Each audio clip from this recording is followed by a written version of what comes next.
Call to order the Grand County Board of Commissioners regular meeting for January 11th, 2018. Please join us for the Pledge of Allegiance and the salute to the flag. I pledge allegiance to the flag of the United States of America and to the republic for which it stands, one nation, under God, indivisible, with liberty and justice for all. I salute the flag of the state of New Mexico, as a symbol of perfect friendship among united cultures. 7 years I've known that. Okay, the first item on the agenda is to approve the regular meeting agenda. With the Commission's permission, since we're having elections today, I would like to preside over the meeting throughout the completion of the elections, if everybody's okay with that. That's great. All right. And at that time, I think we should take a short recess and reorganize and come back into order for the Gila Regional Medical Center reports. Are there any other changes that need to come on the agenda? Okay. Can I get a motion to approve the agenda? So moved. Second. The motion is second to approve the regular meeting agenda. At this time, we'll have a Aye, yeah. All those in favor, signify by saying aye. Aye. I just assumed it was good. All right. At this time, we will do the election and approval of the 2018 chairperson. I have stated a year ago that I would not stand for election for this position. 7 years is enough. So at this time, it's my pleasure to nominate Commissioner Billings as chairperson. I second. There's a motion and a second. Are there any further nominations? I put my name forward last year as well, and for the purpose of full democracy, I'll do it again. Okay. Is there a second? I'll second that. There's a motion and a second to approve the... Can I get a motion to close nominations? So moved. Second. There's a motion and a second to close nominations. All those in favor, signify by saying aye. Aye. Okay. All in favor of Commissioner Billings, raise your hand. All in favor of Commissioner Brown? We need to do the rest. Congratulations, Mr. Billings. At this time, we will take nominations for vice chairperson. Mr. Chairman. It's a race. Mr. Who Chairman. was first? Mr. Chairman, I'd like to nominate Commissioner Alicia Edwards. Alicia? There's a motion and a second to nominate Alicia. Is there further nominations? Seeing none, can I get a motion to elect Alicia, Commissioner Edwards by acclamation? So moved.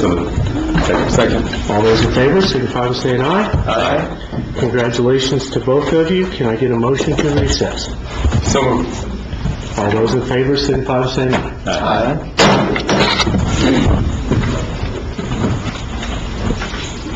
Guess I'll just keep rolling. Yep.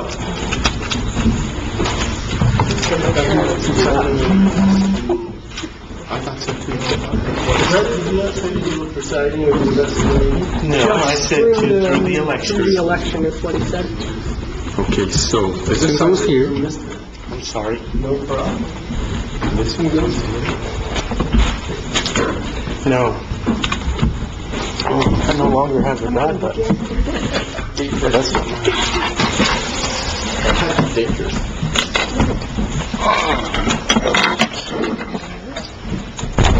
Thank you.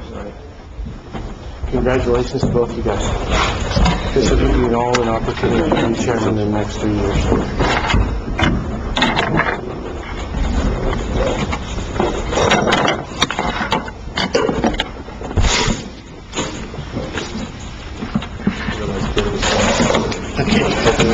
Okay, that part was smooth. It's going to get a little rough here. Bear with me. Get this down where you can mark on. I'll be Billy for the day. That's fine.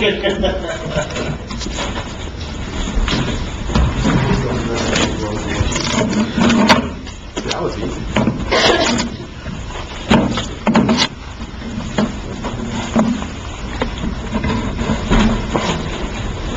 That's This is where I started. Get this down, you can keep track and scratch off as you go or you'll get lost. Okay.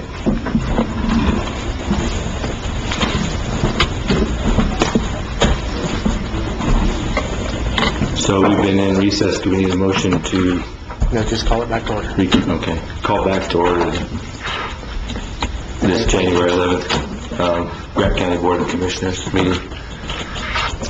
We're ready for report from, I don't see her out there. She's in the back room. Oh, there we go. Report from Gila Regional Medical Center CEO and CFO. Welcome. Congratulations. Thank you. Our previous commissioner made it look very easy. Our previous chair made it look very easy. So, let's see how you do. Good morning, everybody. I'm so glad to be standing in front of you today. I'm sorry I was not here in December. I decided to take a little break and enjoy some holiday with my family and come back very, very refreshed, which I did. 2018, I think, is going to be a very good year for us, certainly a very exciting year. Healthcare being filled with challenges day after day after day, not just in our local level, but in our entire nation. One of those challenges that we're seeing right now is a huge shortage of supplies being offered through our vendors, one being IV supplies. I'm sure you've heard through the national news that IV supplies are in great shortage all over the United States. Some of our flu vaccines are in shortage because one of the main suppliers was in Puerto Rico, and we all know what has happened there through the weather and national disasters. That, coupled with the flu epidemic that has covered our United States with such a force that people are actually dying at a very early age, which we have not seen in the past when it comes to people being in their young 20s. Always the very, very young children and the elderly are always at risk because they're the most vulnerable. But we have never seen such an outbreak and such an effect on healthy adults as we have this season. So I urge all of you who have not received your flu vaccine, it is never too late. Please get your flu vaccine. That, coupled with supply shortages in hospitals all over the United States and all over the country, we just don't want anything to happen to any of our citizens in Grant County. Having said that, that's just a health tip from me, but let me just go on to talk to you about some things that are going on in our hospital right now. We are still actively recruiting, not only for staff, positions within our hospital and leadership, but also a lot of campaign going to hire people, physicians from outside coming into our community. Right now we have this week a candidate coming in from New York for a family practice position for our family practice clinic. We also have an ENT physician coming in next week from California area that we're very excited about, because you know that this community desperately needs an ENT physician, very, very skilled. We also interviewed a chief quality officer, also very experienced practitioner, nurse practitioner, and also very skilled in risk and compliance. We have extended an offer to her. We just interviewed her this week. We made her an offer right away. She's thinking about it. She told me initially she would let us know on Monday, but has engaged more often with me in conversation and said that she will let me know by Friday, which is a very, very good sign. I do also want to share with you that we have actively and had many, many on-site interviews for CFO candidates and to fill our full-time CFO position. We interviewed someone recently that was highly appropriate for this area. Very, very excited to be here. Only wanted to work her next move in a county, community-owned hospital. That was the type of position she wanted. We did not even get to the offer stage. And one of the reasons for that, and the only reason for that, is she heard what was going on with some instability in the future of our hospital based on the RFP, based on what she's read about Juniper, based on the uncertainty of what was going to happen in the near future of our hospital. She right now works for a very for-profit organization and has worked for for-profit, non-for-profit facilities in the past. And her comment to me was, if I wanted to work for for-profit, I'll just stay where I am.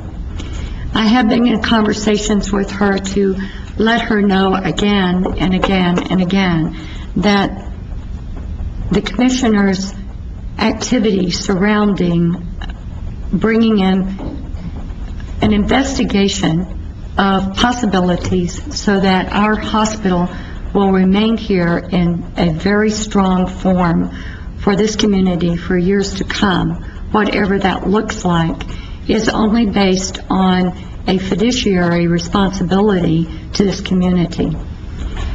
I'm still in conversation with her. I think I may be able to switch this around, but I do want you to be aware that the news releases and the activity makes an impact on candidates coming into this community.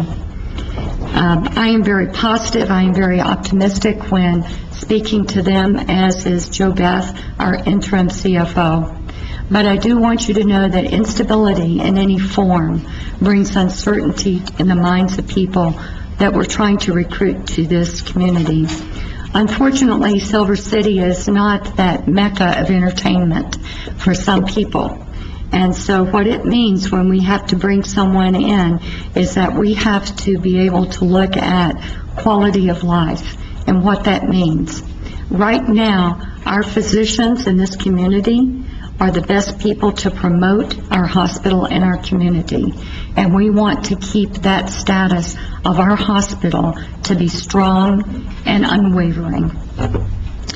So do you have any questions of me? If not, I'll turn it over to Jo Beth. Any questions? Thank you. You're welcome. Thank you. The hospital's financials, over the last few months, we've talked about that, how they're continually getting better. This month, again, your volumes are tracking where they should. We had 149 admissions compared to 173 last year, so they were down a little bit. Outpatient visits, 2,993 compared to 3,910 last year for November. So down, but we recognize that because of the cancer center and the related departments that are related to cancer treatments. So we do anticipate those coming back up to their normal volumes. ER visits for the month, which again is something that we really have not much control over, they were down, probably the lowest they've been in the last 2 years. We had 1,221 compared to 1,333 last year. But again, that's the lowest number that we've had probably in 2 years. Total surgeries for the month, 378 compared to 380 last year. So our surgeries are getting right back on track where they need to be. Gross patient revenue, we were at $14.8 million compared to $16.5 last year. Again, most of that related to cancer center and related departments to that.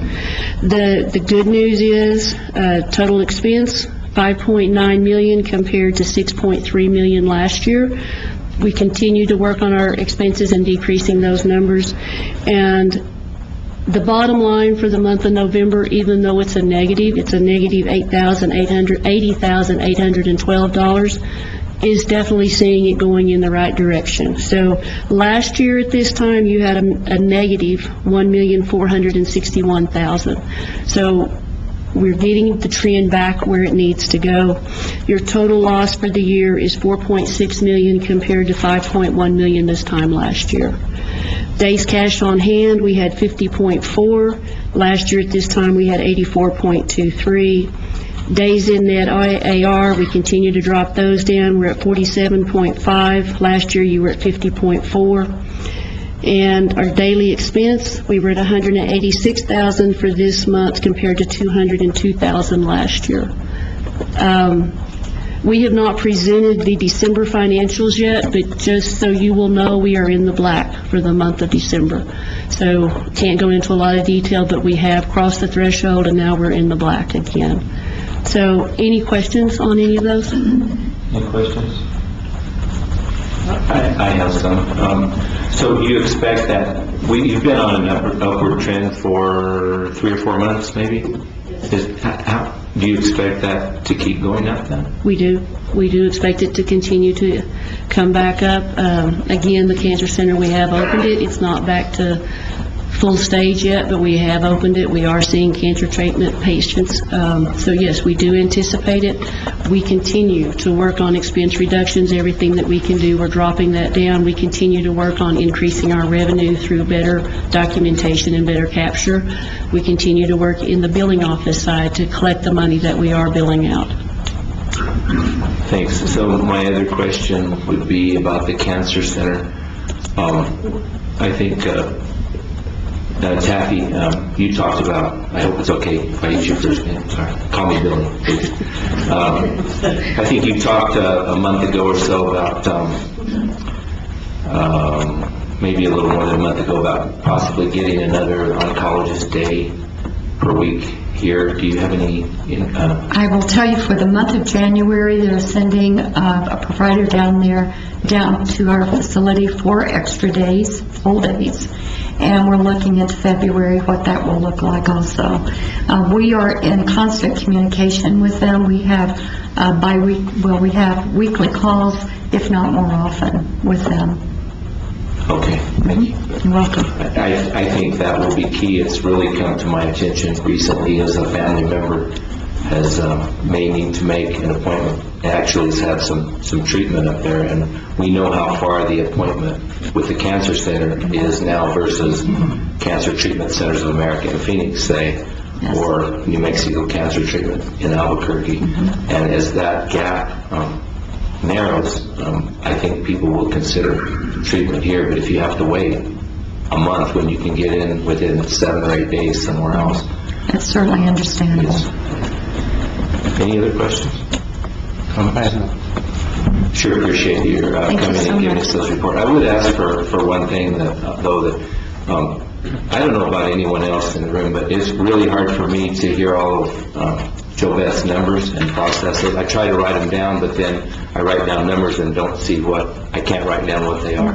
If she could bring what she said in a written form, I think it'd be good for us to be able to refer to while she's talking and Sure. process those numbers. Certainly. And I sure appreciate both of you coming and giving, because we're really concerned about the finances and we like the upward trend. Yes, so Thank do you. we, sir. Thank you very much. Thank I will you. leave a copy with your clerk over there. Okay, thank you. Thank you. At this time, we're on item 6 on the agenda, public input. During this portion of our meeting, we welcome your suggestions and want to hear your concerns.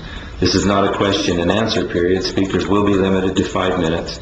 Any individual who would like to discuss an item in more depth may request to be placed on a future agenda. Request forms are available in the county manager's office. Any public comment? Mr. Treasurer? Mr. Chairman and members of the board, I would like to request that we observe a moment of silence for the passing of Mr. Lloyd Alexander. He passed away last Saturday night, and luckily he went into sleep.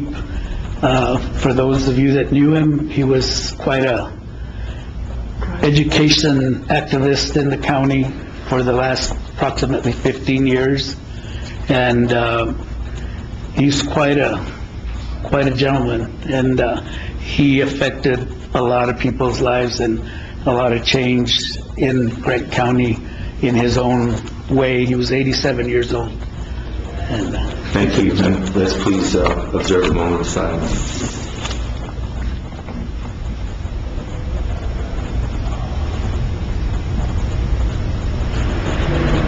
Thank you. Other public input? Yes, ma'am. I think the microphone's on for you there. It looks like it's on. You can hear me? Yes. Could you pull the mic up a little closer? Sure. Thank you.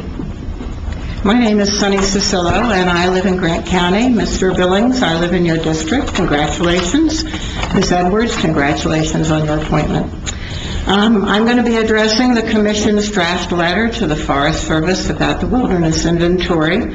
I've been a volunteer doing wilderness inventory work for the last 4 years for the New Mexico Wilderness Alliance, and the data that we've collected as a group of volunteers has been provided to the current Gila National Forest planning process. You'll excuse me, this is an allergy, not a cold.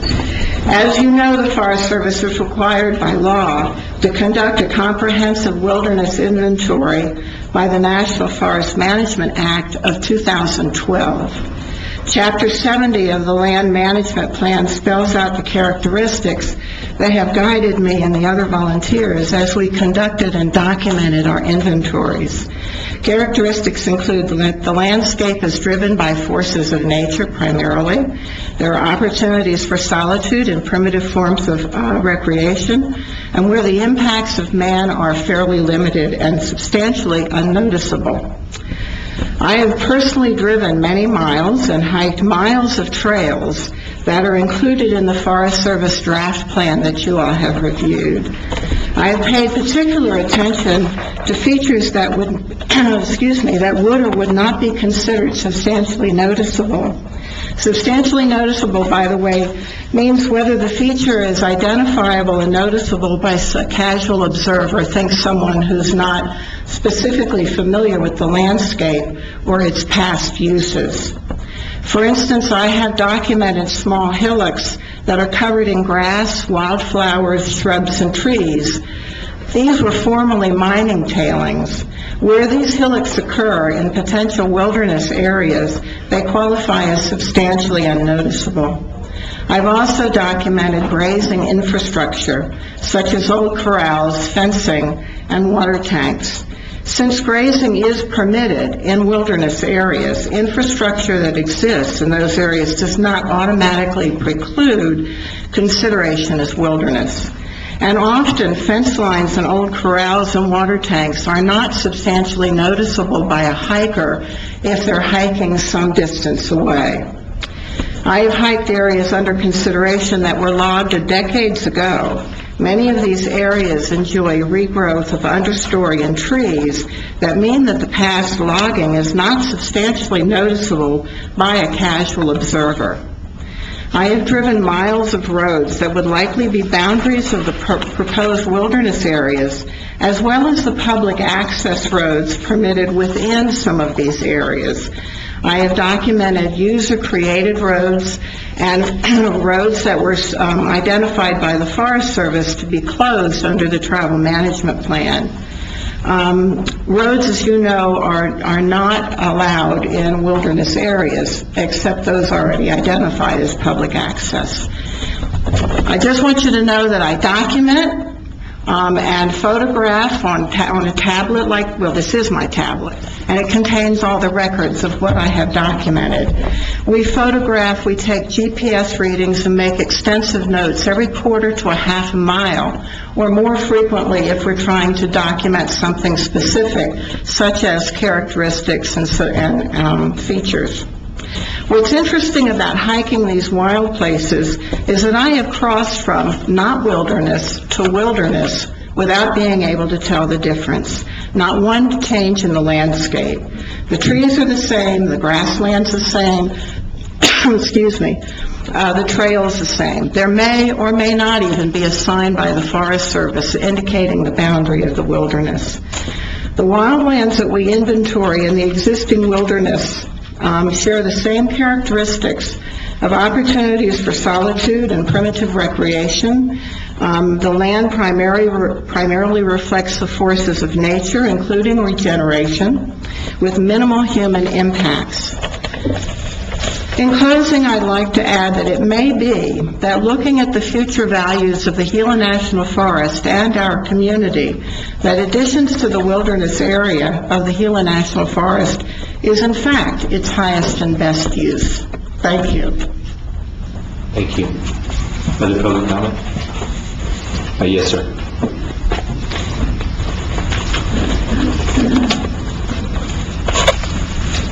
Good morning, Commissioners.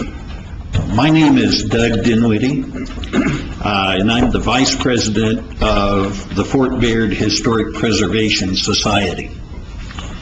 I grew up in this area, and I'm a graduate of both the Silver Schools and WNMU, and I hold a PhD in history.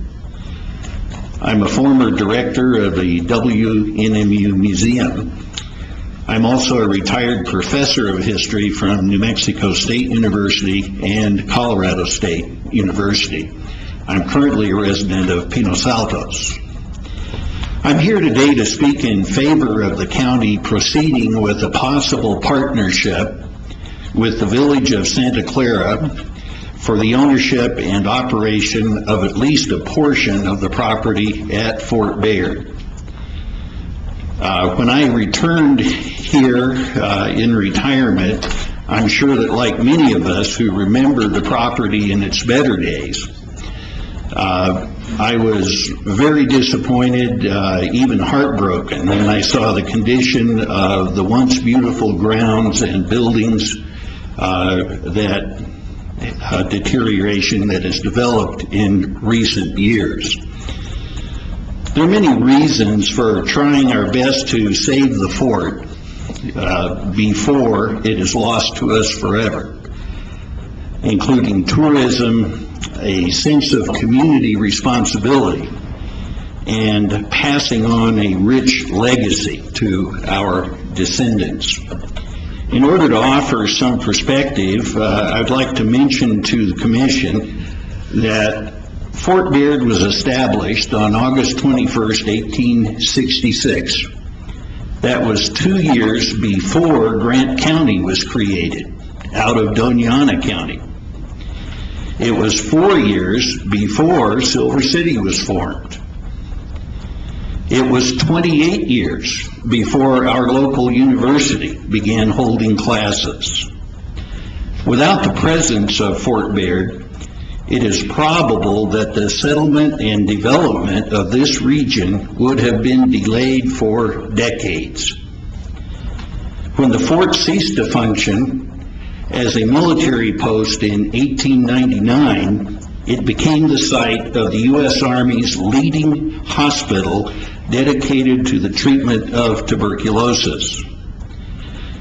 When it was transferred to the Veterans Administration in 1922, it began a period of over 40 years serving the health needs of our nation's veterans.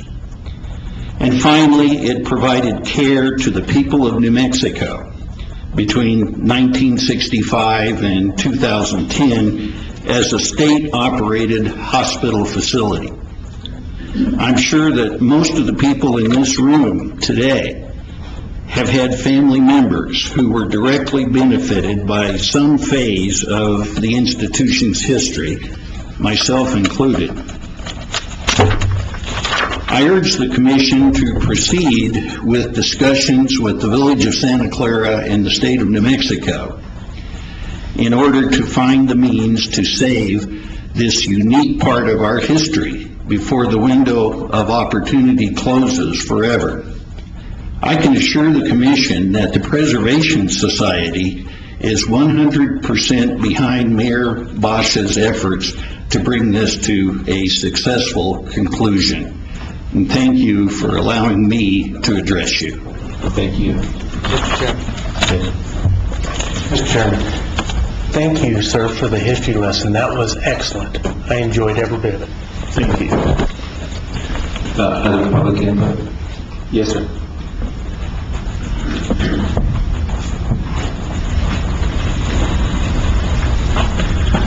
Thank you for this opportunity. Good morning.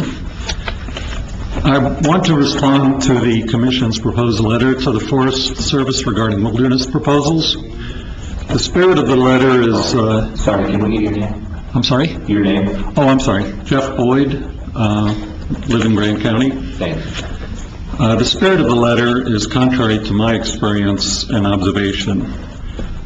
I've hiked hundreds of miles in many of the areas that will be under evaluation for wilderness proposal. These are roadless areas, and in many cases, they're trailless. You have to have good route-finding skills and be in good physical condition to hike in these places. They are very often very remote, requiring dependable four-wheel drive vehicles and a long, slow drive to get you to a starting point. Many of these roadless areas meet the definition of wilderness as well as, or better than, the currently designated wilderness areas of the Gila, Elder Leopold, and Blue Range. I've found them to be very wild, with extremely little human impact, particularly recent human impact. And also, they're very beautiful, sometimes spectacular, with lots of wildlife and mature vegetation. If you were brought there blindfolded, you would be unable to determine if you were, in fact, in designated wilderness or not. One clue would be that in wilderness, you're more likely to find a trail signs, and other hikers. Places like that I visited, McKnight Canyon, Quaking Aspen Canyon in the Black Range, the Upper San Francisco Box, the Wahoo Mountains, if any of you have ever heard of them, Mineral Creek Canyon, the canyons north of the Blue Range Wilderness, Deep Creek Canyon and Frying Pan Canyon between Reserve and Mogollon, the canyons south of Mule Creek, the mountains north of the Aldo Leopold Wilderness, and I'm just naming a very few. These places are just as wild, remote, beautiful, and worthy of preservation as the currently defined wilderness, if not more so. In conclusion, we have a treasure here in southwest New Mexico that needs protection for future generations and for long-term economic benefits to our community. Thank you very much. Thank you for the public input. Yes, Donna.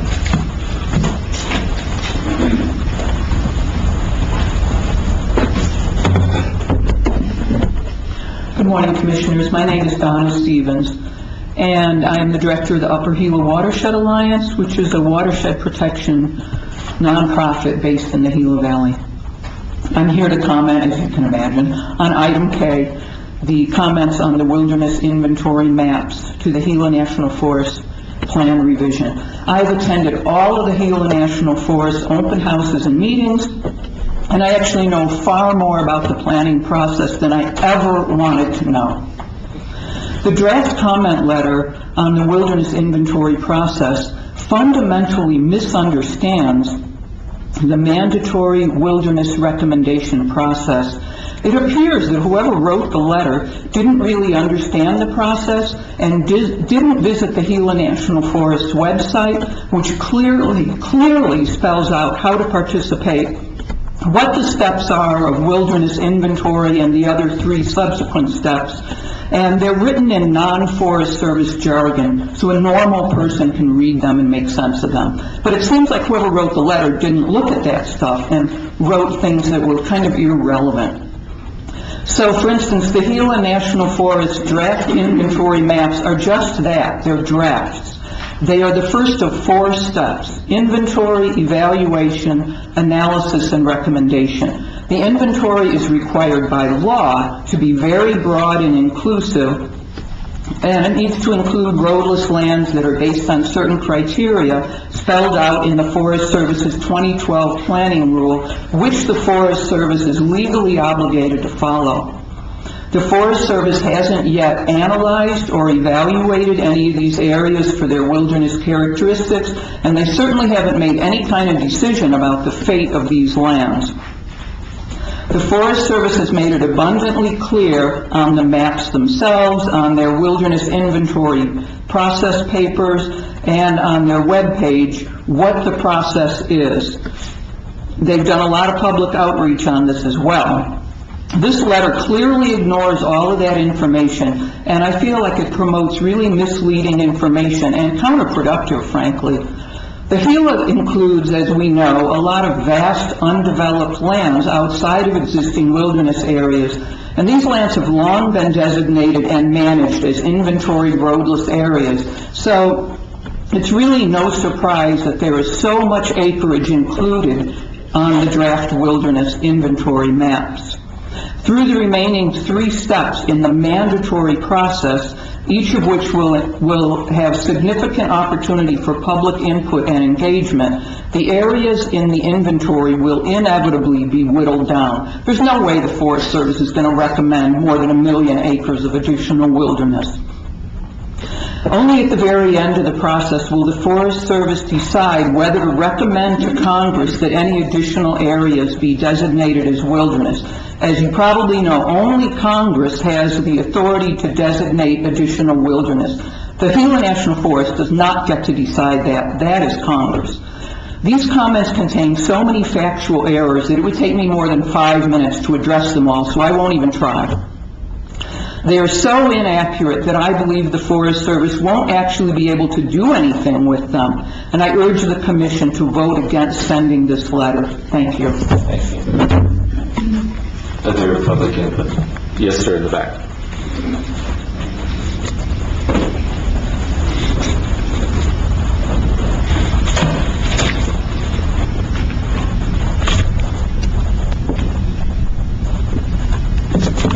Hi, my name is Michael Schulte, known to many as Miguel. I am a Grant County resident and homeowner in District 4, and congratulations, Mr. Billings. Honorable Commissioners, supporting staff members, as well as any additional Grant County or Silver City officials here assembled this beautiful, fresh morning, thank you for the opportunity to address your meeting.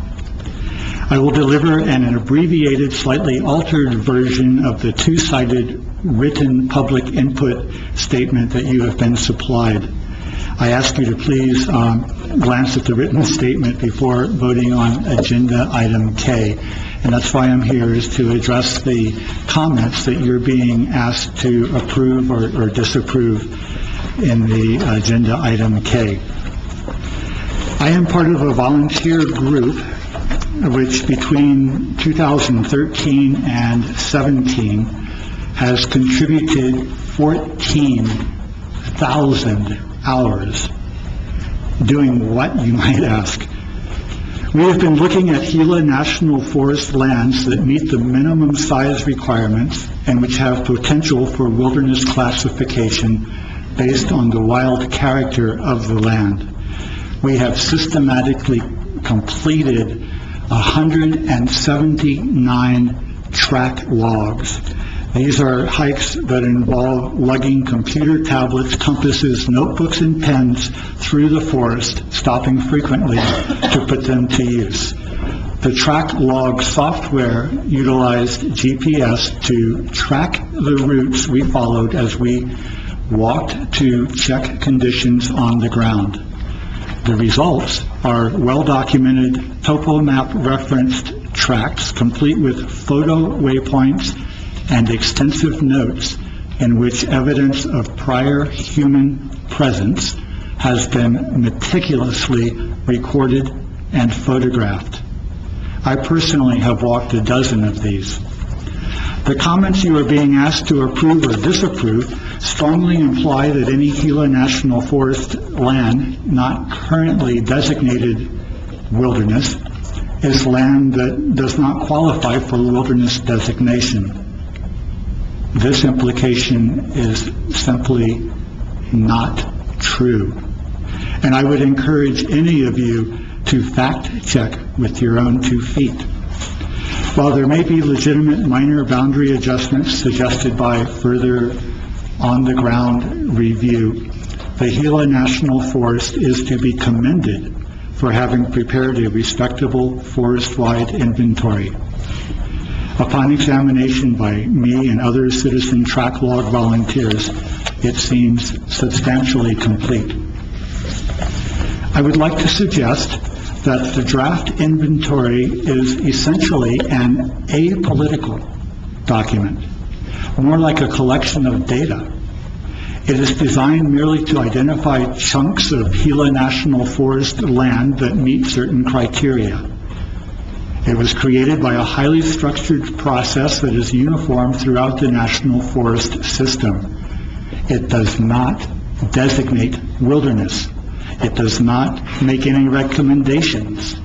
It is not a plan. It does not require, nor as far as I know, doesn't solicit approval or disapproval from the Grant County Board of Commissioners. That this simple draft inventory should act as a lightning rod to galvanize a board-wide response from the Grant County Commissioners impresses me as highly unusual. 1 minute. Thank you. It seems as though someone with a political agenda is trying to gain influence by harnessing the collective voice of the commission to their ends. I encourage you to disapprove these comments because I believe they are misplaced, misleading, and in some instances lacking accuracy. Thank you for your time and attention. Thank you. Yes, sir, in the back.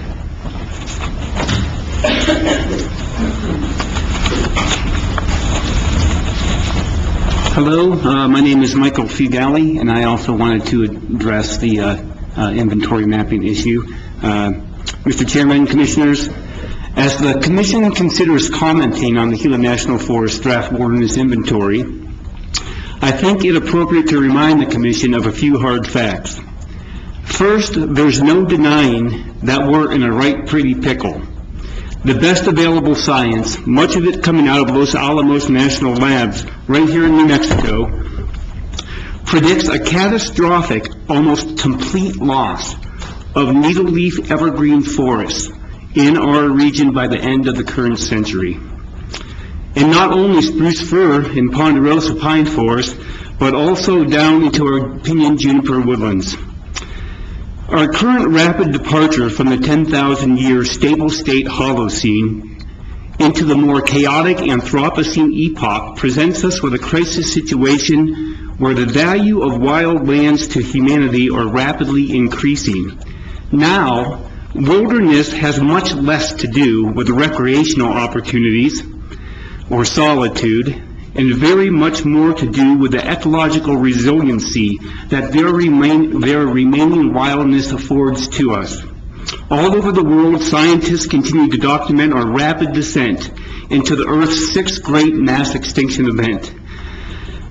But if you're even brave enough to admit those losses to yourself, the question remains how to move forward as the land manager with meaning and purpose. The answer can be found, I think, in the 3 R's: resiliency, restoration, and refugia.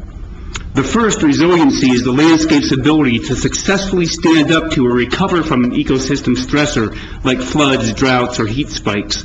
Resiliency is maximized when an ecosystem's matrix of native ecological processes, like the 3 ecological processes that are responsible for the health of our now climate-threatened upland landscapes: soil formation, soil retention, and water storage. The second, restoration, is the simple acknowledgement that many ecological processes like soil formation, trophic cascades, and riverbank stabilization have been greatly altered by human activity in the last 150 years. And reaching resiliency goals for the Gila will require a sustained and determined effort at their restoration. The third, refugia, provides a link to the future. Because of the Gila's size and its unique biogeography, many species stressed by climatic changes may find refuge in parts of the Gila with the highest potential resiliencies. Determining what areas of the Gila National Forest stand out as potential climatic refugia and extending to those areas the time, attention, and tools needed to maximize their resiliency will give our native species and our native ecosystems their best chance to survive on the rocky road ahead. Please, Mr. Chairman, if you're going to comment on the draft wilderness inventory or any other part of the ongoing forest revision process, please ask our forest managers to remember the 3 R's, that wildness is a form of intelligence that we just cannot live without, literally. I think it would also be appropriate to point out to the force how frustrating it is to comment on the long process of new wilderness designation when already designated wilderness here in the Gila remains so far below its biotic potential. There is probably no more important refugia area in the Gila National Forest as the main stem Gila River as it winds its way through a hydrologically poor but topographically rich wilderness landscape. Yet the river's channel and floodplain 5 miles upstream to 5 miles downstream of the Sapio confluence remains plagued by feral cattle, with catastrophic results for the river corridor. In areas like the Sapio confluence, where the ecological potential is still so high, it's a no-brainer. The status quo is no longer a viable option in reference to the forest mission. We need that corridor as a refuge, and we need many other parts of the forest as refuges. And as we consider wilderness designation in the future, I would hope that the Grant County Commission would consider the ecological feature of our forest. Thank you very much. Thank you. Yes, sir. Would you let this woman go before me? Sure. Behind there, I think she can see. Sure, Mrs. Bell, welcome. One disadvantage of being short, you get hidden. I'm Cecilia Bell, and I know most of you, and it is a pleasure to be here to address you on a sanctuary that I call sanctuary because of its potential for others. I grew up in western Nebraska, in the Panhandle, not far from Fort Robinson, not far from Fort Laramie, both of those not on a major highway. And yet today, to stay at Fort Robinson, you have to have a reservation, January 1 for June. To go to Fort Laramie, it's a national historic landmark and national park. There are people there every day. But I go to Fort Baird, and every day that I'm there, somebody from out of state is there also, or even out of country. They've come for many reasons.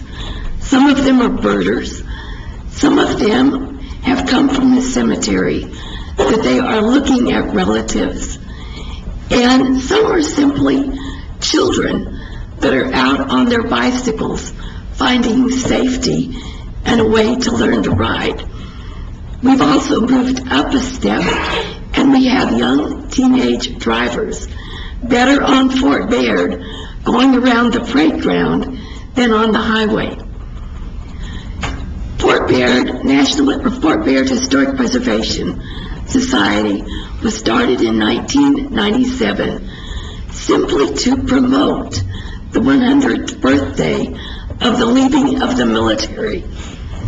And I was continually after Dr. Gazy, and Doug and I both hail Dr. Gazy as a hero. But Dr. Bell and I stood up for the medical field and the history that was out at Fort Baird. New Mexico was called a healing site long before there were hospitals and doctors situated in the cities or in the surrounding areas. Fort Baird, because of its altitude, its sunshine, its open space, became a healing area even before antibiotics. Dr. Bushnell, and it was to Dr. Bushnell's pushing that after the floods, little trees were planted at the old Fort Baird area that saved our area from further floods. Dr. Bushnell then led the country, the Army, in the cure for tuberculosis. But along with Dr. Bushnell, very few people know that the beginning of the Army Nurse Corps was a nurse at Fort Baird. Dinah Kinney became the first superintendent of the Army Nurses Corps and served for 8 years in that position.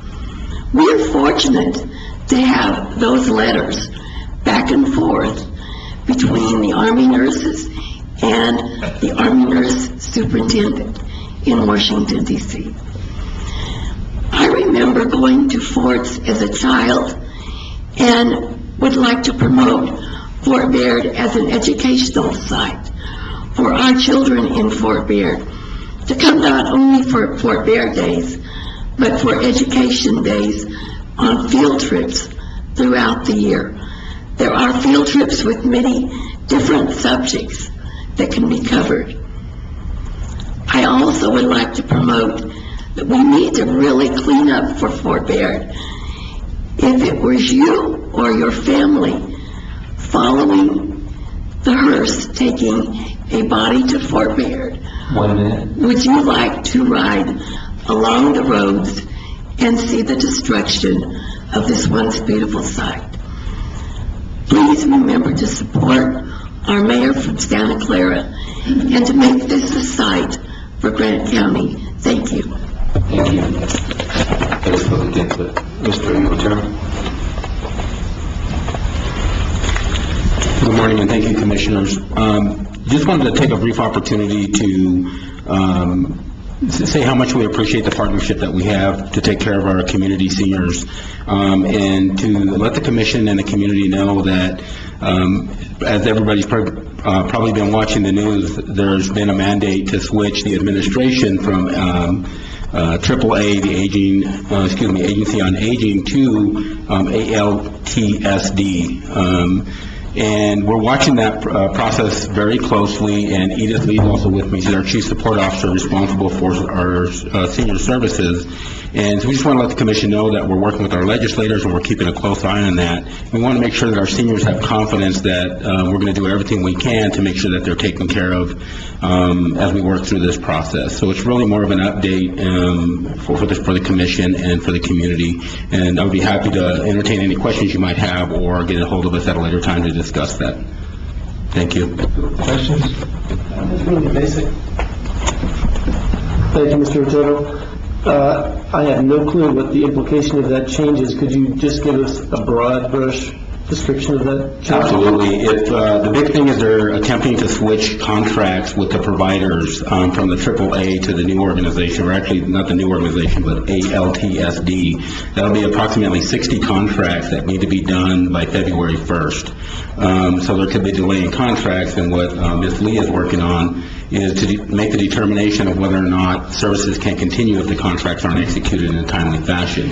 But we're working with those organizations and our legislators to ensure that we can keep those services moving forward without interruptions of services. I think that would be the biggest concern that we have at this point. But again, we have, currently we have the resources to do what we need to do to take care of our seniors over a short period of time, if there is any delay. There's also word that this decision could be reversed relatively quickly, so we're keeping a close eye on that. Thank you. Thank you, and I apologize, I'm sure I said my name, Dan Otero, CEO of HMS, in case I didn't say that when I started. So I've got a couple of things.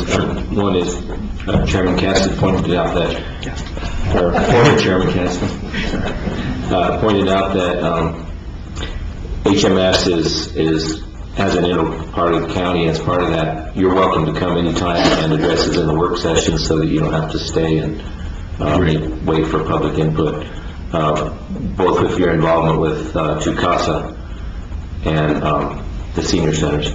And the second thing I'd like to point out is I was out at, and you know this, I was out at Gila some time ago at the senior center there, and there's a few people that are misinformed. I don't think it's the majority, but Edith was out there, and I just kind of sat there, and so I owe her an apology if I haven't. I think I've given that, but I'll give another for just letting a few misinformed people I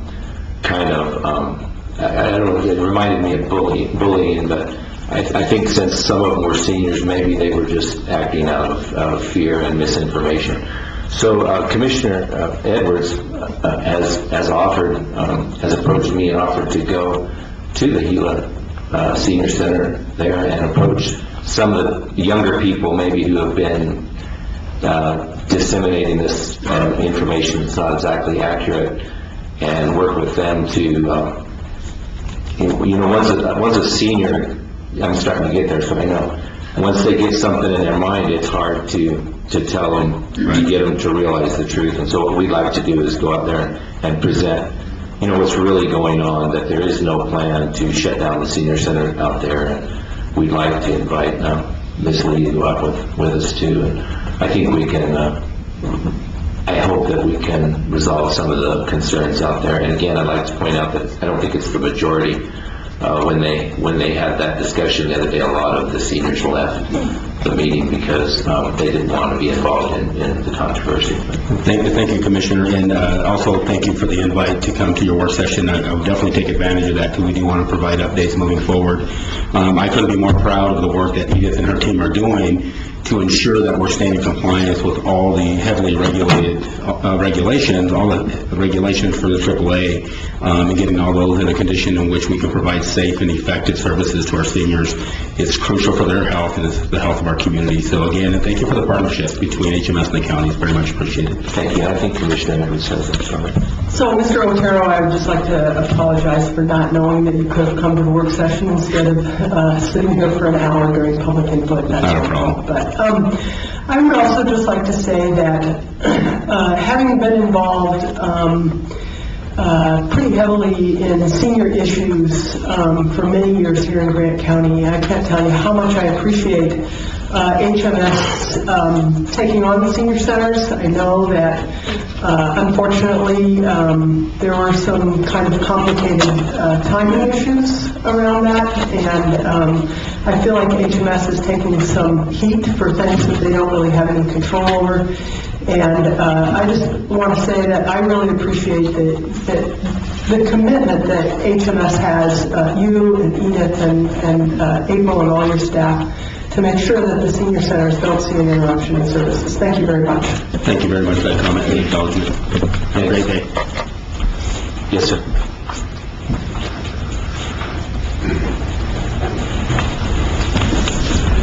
Good morning. If I sound like Darth Vader, it's because I have one of those colds, and I apologize for being here. But I think the issue that I'm about to speak on is very important. I'll get to that in a minute here. So I just wanted to say I wanted to be out here. Thank you. My name is Scott Zager. I'm resident of Silver City and a citizen of Grant County. I'd like to address this to the honorable members of the Grant County Commissioners. The Commission. Thank you for giving me this opportunity to declare my opposition to the Commission's comments on the Gila Forest Draft Wilderness Inventory. The contents of the proposed letter do not represent my views, and that this draft should not be approved and sent by the Grant County Commission. While I respect that others have different opinions from my own, I just do not believe that the opinions written in the letter represent my views or the majority of Grant County. I think the letter contains many factual errors about the U.S. Forest Service regulatory process in regards to the designation of wilderness on federal public lands. Furthermore, I think the letter disregards what the Forest Service has actually said about the wilderness inventory process and how the public was invited to participate. I will let others speak about the specific misinformation contained in the comments of the letter. I myself wish to address the process by which this commission has chosen to discuss the matter. I feel strongly about the civil need to have open and fair public meetings where citizens are given ample notice and opportunity to comment about issues and policies to be voted upon by their elected representatives. Last-minute insertions of controversial topics into the public agenda without adequate public announcements severely hinders public dialogue and serves only to disenfranchise citizens from their ability to participate in the democratic government. People have the right to express their opinions on topics voted upon by their elected officials. Administrative actions, which in effect favor the expression of one point of view while excluding the opposing view, is simply wrong. The authors of this letter had the same amount of time to express their comments as everyone else. In fact, they received special extension from the Forest Service to give them more time to express their views. However, as elected representatives, the authors themselves have the obligation to ensure that the public was aware of their proposed actions, and a greater effort should have been put forth to allow public comment. I work with people who disagree with me all the time. I help my clients comply with regulations so that they may follow the rule of law. Some of my clients actively work to change the regulations, and that's okay. That is the process. I respect their views even though I disagree. When someone tries to circumvent the process by passing resolutions and hidden agendas, they show disrespect to those people who played by the rules. A lot of people put many hours into the wilderness inventory process. They weren't paid lobbyists. They were volunteers who gave their own time and money because they believed in a cause. They followed the regulatory process. They played by the rules. Last-minute agenda changes and administration tricks are not the way to promote honest public discussion and civility. I urge the Commission to vote down sending the letter. I encourage the members to provide a full and adequate announcement of their intentions in the future. Please don't wait until the last minute to allow me to speak on matters I feel are very important. Please give the issues and the people who work for those issues due respect and opportunities to participate in the democratic process. Thank you very much. Further public input? Yes, sir.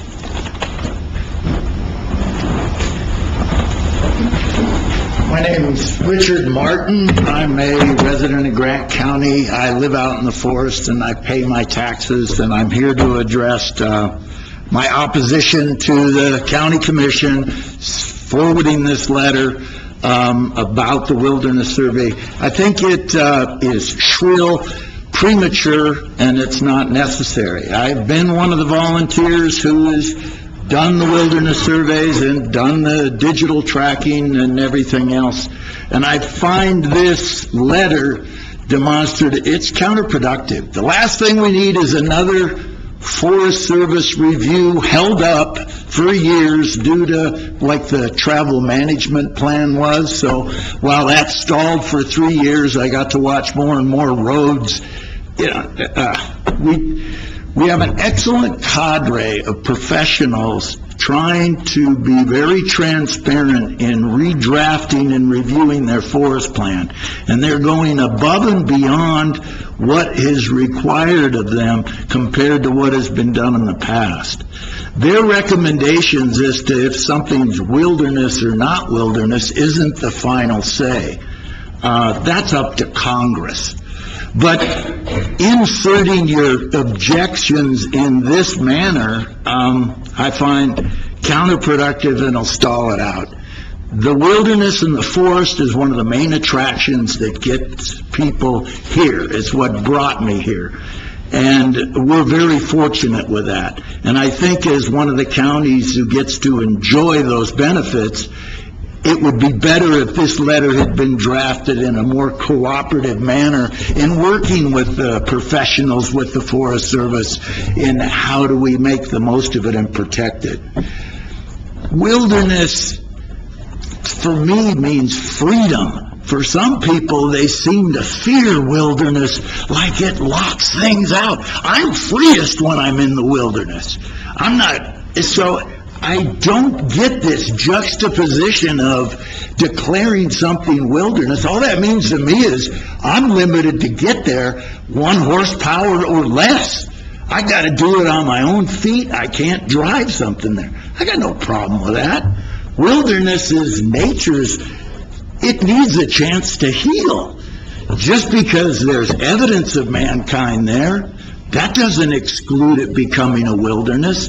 The wonder of going out on a survey, as somebody mentioned, is seeing mine tailings that can gloriously support wildflowers and game and everything, and realizing that maybe only 40 years ago that was all being deprecated. But voila, in a very short period of time, Mother Nature can heal. That wilderness is a Band-Aid. It isn't a bar to my freedom to crawl over it, explore it, and be part of it. So anyway, I've emoted. But I appreciate the opportunity. I think it is very premature to send a letter of this nature, because this makes this commission, which I know you have more appreciation of things that are going than this shrill commentary. The Forest Service isn't our cartographer. You guys don't need, the county isn't requiring the Forest Service to give you accurate maps with every point of human habitation on there. So please review this in some detail and take into consideration the excellent professionals you have trying to draft up a new forest plan, and work with them. Don't become the wrench in the gears. Thank you. Thank you. The Republican, yes, sir.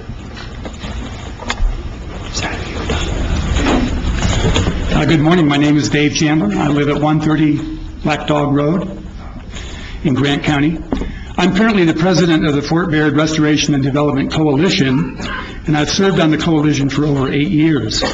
We work closely with the Fort Baird Historic Preservation Society, that's our sister organization, but our focus is primarily on restoration and economic development for the fort. We fully support the village of Santa Clara in their efforts to take over the fort and have it become a place that's restored and economically viable. Their business plan, we felt, was thorough and comprehensive and a great tool to use as we go forward, looking at opportunities at the fort. Our organization has been instrumental in supporting the village as they work with Secretary Burkle to have the AmeriCorps members and Youth Conservation Corps crews out at the fort doing mothballing, putting up some of the plywood on the buildings out there. We've also been instrumental in helping identify resources available to the village to make the fort more viable and a place that can stop deteriorating. We have huge economic potential out at the fort. I think the opportunity with the Forest Service to be one of the anchor tenants is a great opportunity that we should really work hard to make sure that that happens. It almost guarantees the success of the fort as we go forward. Our organization has pledged support to the village. We're here to pledge our support to the commission. If there's anything we can do to help you in your efforts to work on the fort, we'd like to pledge that to you. We're looking forward to what could possibly be a real turning point out at the fort this next year, and we appreciate your leadership role stepping forward and taking an interest in the fort. Thank you. Thank you. Further public input? Yes, ma'am.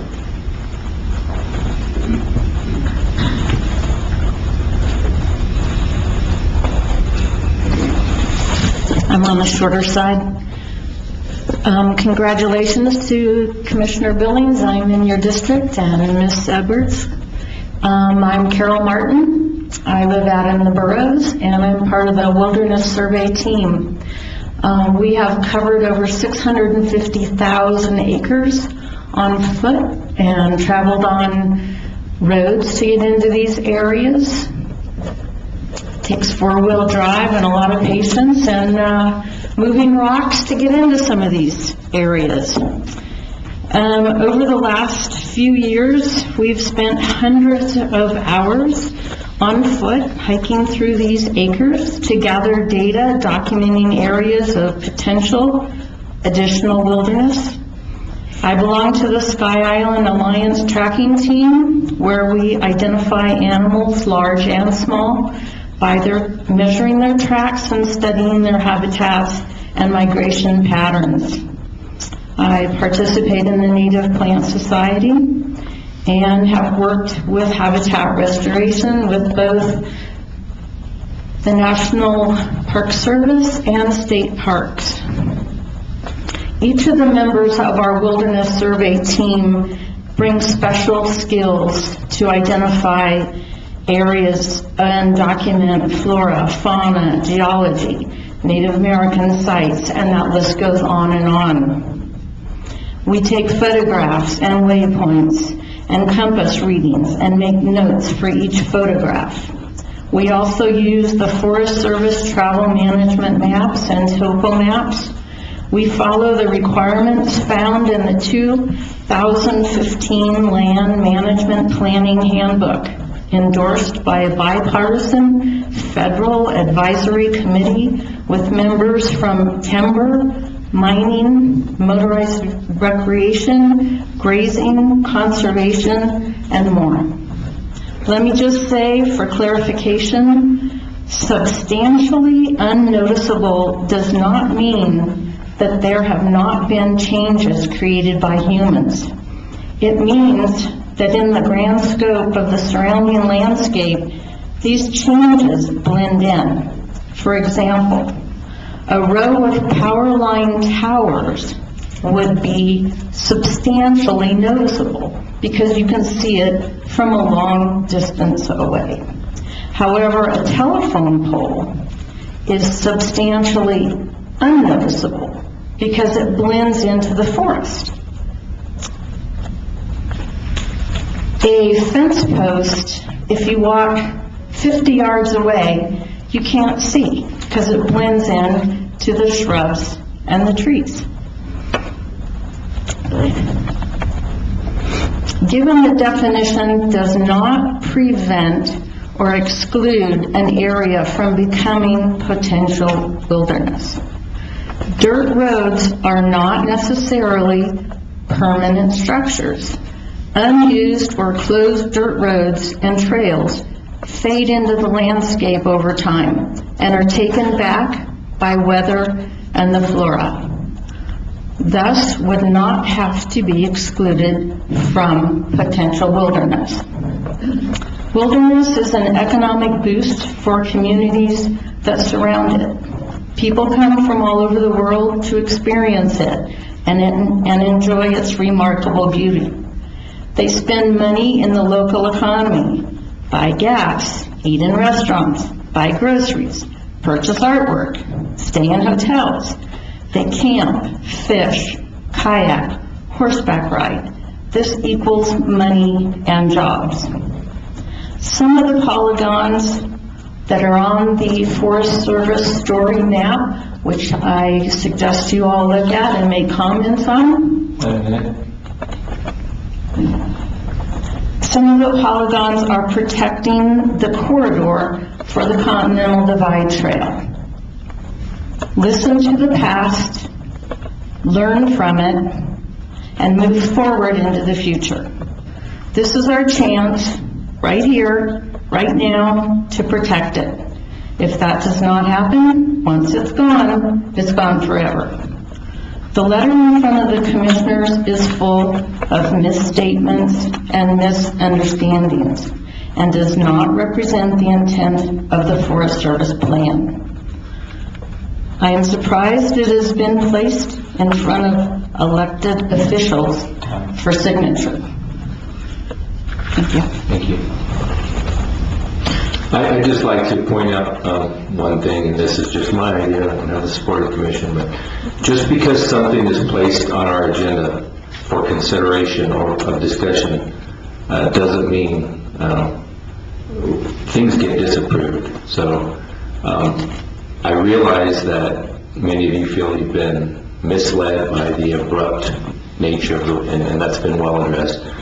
But I just want to point out that there are things that are disapproved, and just because it's placed on the agenda for discussion doesn't mean it's even really under, it's going to be approved. That's all. Further public input. Yes, sir. Morning, thank you, Commissioner. My name is Daniel Dietzel. I'm a resident here in Silver City. I'm Commissioner Edwards' neighbor. I am here making a public comment on your proposed public comment or your pending public comment. So we've been hearing a lot of comments regarding the wilderness inventory. I just want to make sure that the county would be making two separate comments coming up. And it's my understanding there's two deadlines coming up. One deadline coming up regarding each area, and they've been broken down into maybe 20 areas in Grant County. I don't even know how many there are exactly. And you can comment on each individual area or the whole landscape as as a whole as to whether or not you think that has wilderness characteristics, but you can also comment on what you think of this draft process paper as and this is the process that the Forest Service is going to use in order to evaluate these individual lands. So what I think is important is not only the public comment regarding each area, I think it's important that this commission make a comment regarding this draft process paper. And it would be my wish that the commission make a comment regarding the process with which this evaluation is going to take place that raises some concerns that in the draft process paper there does not appear to me to be any consideration given to the loss of opportunities and the loss of uses of the national forest lands once they are converted to recommended wilderness areas.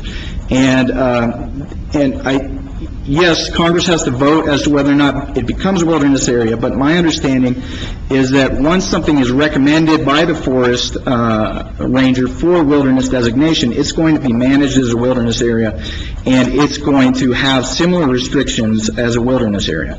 And my problem with the restrictions of a wilderness area is that I'm a mountain biker. I've been a mountain biker for almost 30 years.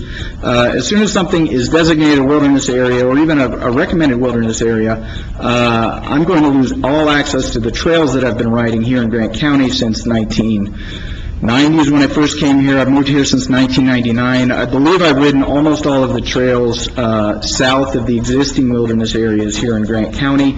I'm an avid mountain biker. I'm also an avid fisherman. I use the wilderness area for that purpose. I don't ride my mountain bike in there.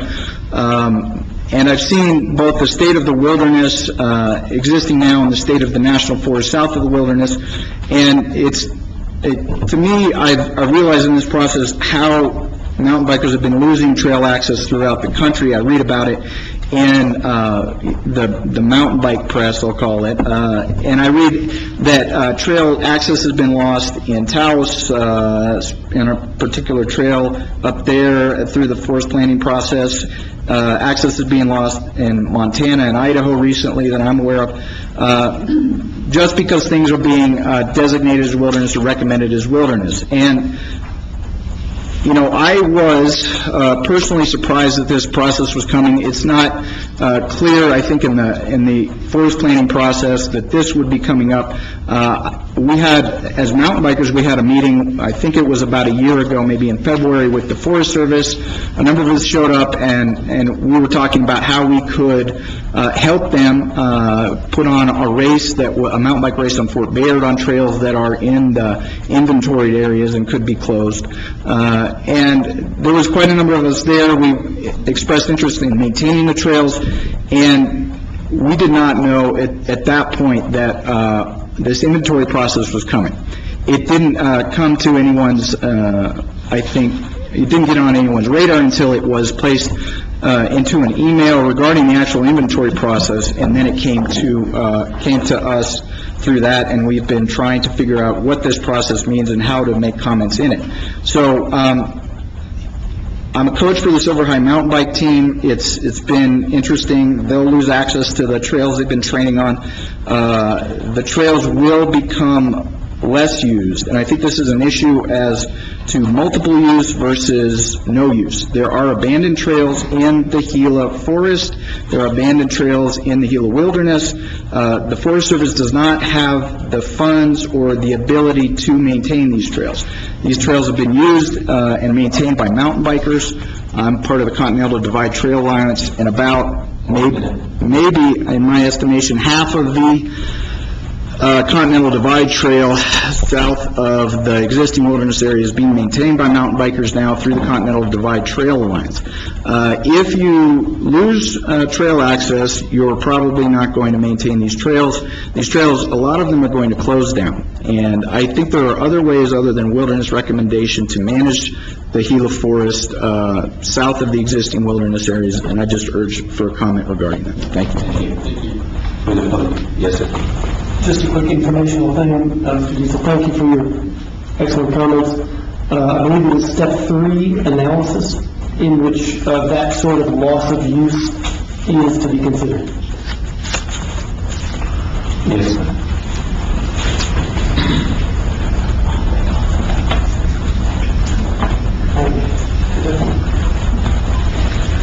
Hello, I'm Sissy McAndrew, and I'd like to wish you all a very happy New Year. I'm here to respond in just kind of in a continuation about the open letter to the community on the future of Grant County health care. And I've spoken to you before and told you I'd keep coming back, so here I am. I also serve on the Collaborative Council for Gila Regional Medical Center, and that is in the role as a community member to talk to hospital administration and provide them with input that I hear from the community. I feel the letter was a wonderful conceptual overview, but one of my concerns is it sounds as if we're almost already at a compromise. It talks a lot about partnerships. I still question whether we're getting unbiased research about the operation of our hospital. Juniper Advisory is a group that's been doing this research. If you go out on their webpage, the homepage mentions preparing a hospital or health system for sale or partnership transaction. Juniper is a broker.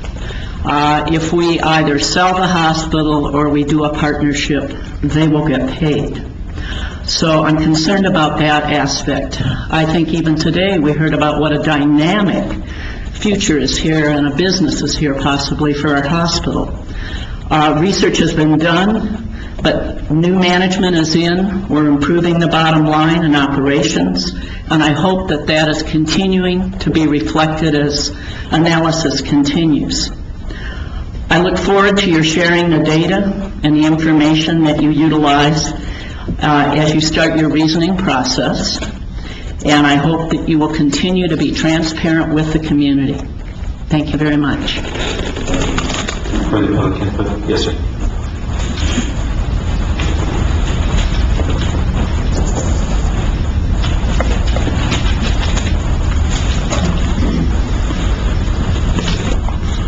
Good morning.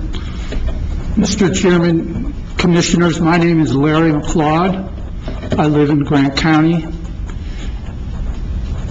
I have a master's degree in science in resource economics, and I'd like to say a few words about wilderness. First thing I'd like to say is today is the birthday of Aldo Leopold. I don't think many of you understand that, or understand what Aldo Leopold did and how important he was for our nation. He's the father of the Wilderness Act. He's also basically the father of modern ecology. And a lot of his wisdom was figured out in the Gila National Forest. It's a very important place. It was a very important place for Aldo Leopold and an important place for all of us. I would like to just say that a number of problems with the proposed letter have come out, and a gentleman who spoke about mountain biking mentioned multiple use and no use. I think we need to think about wilderness, and it's not a no-use area. There's many multiple uses that come from a wilderness area, and I think it's very important that we understand that. There's been, in the last 20 years or so, a number of scientists have come up with a lot of interesting concepts, one being E.O. Wilson, who was a very important person in terms of biology, conservation biology, and he has proposed recently that 1/2 of our landmass should be in protected areas. And therefore, we should be very careful about what we decide to do with the landmass on the Gila National Forest. So I strongly encourage you not to sign on to this letter. Thank you. Thank you. Further public input? I'd like to say, invite anyone who would ever have public input, if you'd like to leave that in writing, it'd be welcome from me. You can leave it in the front desk. Some of you made comments. I'll try to remember who you are and get back with you. I'd like to see some of that in writing also. They could also email us with the same effect, right? If we Yes, sir. didn't have it in paper. That's a good idea. Paper. Thank you. Okay, moving on to the minutes. Are there any corrections or additions to the minutes from the December 19th work session or the December 21st regular meeting? Mr. Chairman, Yes. I move to approve the December 19th and the work session meeting minutes, and to approve the December 21st regular meeting minutes. Is there a second? All in favor? Aye. Aye. Minutes approved. Financial reports. Do I go to you or Linda for that? No. We skip that, no, we just do that in work session. And Tuesday we do that in the work session, so unless you have questions or want her to do it again, I think we've determined that we'll just do it during the work session, and then you'll just take action today. Is there a motion to approve the financial reports presented in Tuesday's work session? I'll move that we approve the financial reports from Tuesday's work session. I second that motion. All in favor? All right. Wait, you don't want to ask for discussion, do you? Oh, any discussion? I don't have any. Yeah, I'm on high speed right now. Okay, any discussion, no discussion, all in favor? Aye. Motion approved. New business, report from Heidi Ogos, High Desert Humane Society. Welcome. Good morning. Yes, Heidi Ogos from the High Desert Humane Society. And as you know, we have an agreement with the county to provide animal control services and also to house the animals. So I wanted to give you the report from 2017. The first sheet that I'd like to go over is the animal intake for Grant County on 2017. And I'm not going to read all the numbers there, but the sheet is broken down not only by month, but it also has where the animals came in or how they came in, the impound, stray, owner turn-in, and then also the return to owners. So the total dogs taken in 2017 was 446, and the total cats taken in was 324. We also took in $2,589.38 in impound fees, and we took in $5,063.15 in licenses and permits. Animal control went out on 690 animal control calls.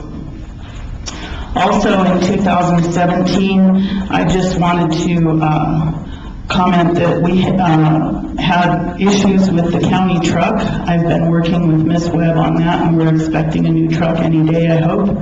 But the truck was down, I think, a total of 84 days in 2017. So I'll be meeting with her because we're going to discuss some issues with that, and hopefully the new truck will be coming in. I had a comment from Ms. Edwards, but she stepped out. She had questioned whether we were going to have any difficulty enforcing the new ordinance, and we have had a little bit of difficulty with it only because we don't have the new citations that were going to be coming along with that ordinance. But I met this morning real quickly, and I'm going to check on our end with Deputy Burns, and you're going to check on your end to find out where we're at on the new citations.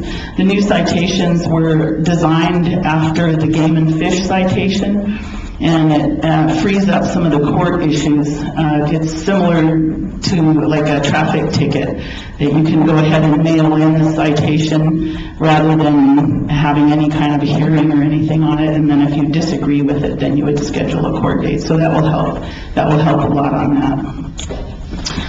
Any questions on that so far? Mr. Chairman?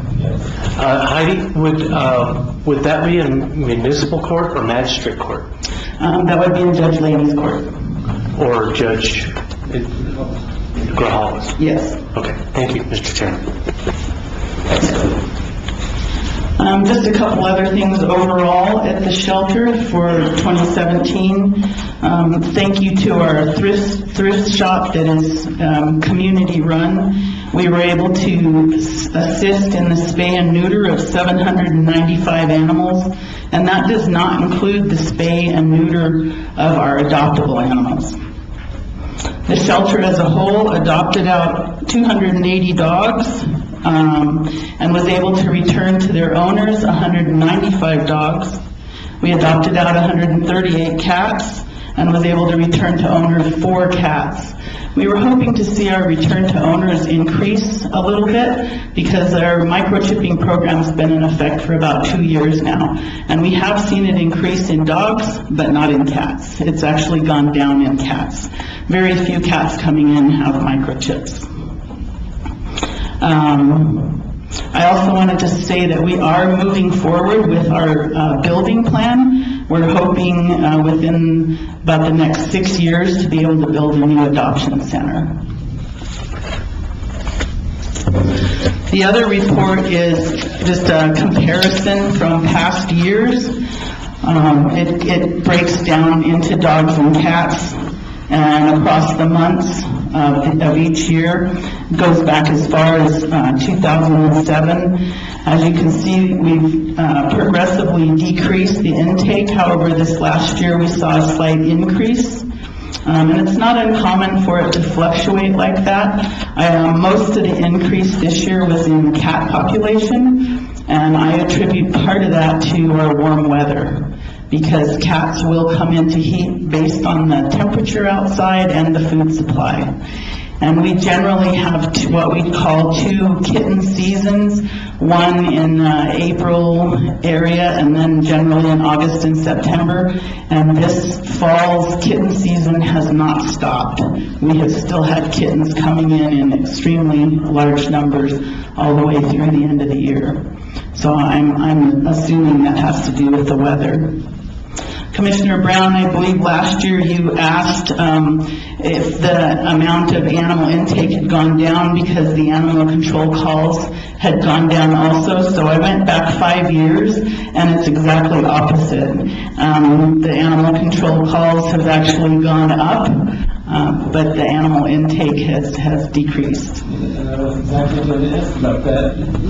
I assume that means animals per call has gone down, that for some reason we're doing a lot more single than we used to. I'm not sure I have any data to answer that correctly, other than I would, an animal call can mean a lot of different things. It may be just a welfare check that they go out. There may not be an animal buy-in on that welfare check. There may be some recommendations made or some citations issued, or maybe nothing was wrong at all. That when we talk about the number of calls, it could be anything from picking up a deceased animal on the side of the highway, it could be a welfare check, it could be going out and responding to animal complaints or witnesses that have seen animal control issues. It could be trying to capture a dog running at a large or a cat running at large. So there's a lot of different things that come into a call. Thank you. On the back of that sheet is just the chart, so that you can take a look at as you can see, there are fluctuations in the incoming dogs and cats did go up quite a bit from 2016 to 2017. I will just mention quickly too that overall for the shelter, our euthanasia rate is at about 55%. However, the euthanasia of adoptable animals in dogs is less than 16%, and in cats is less than 2%.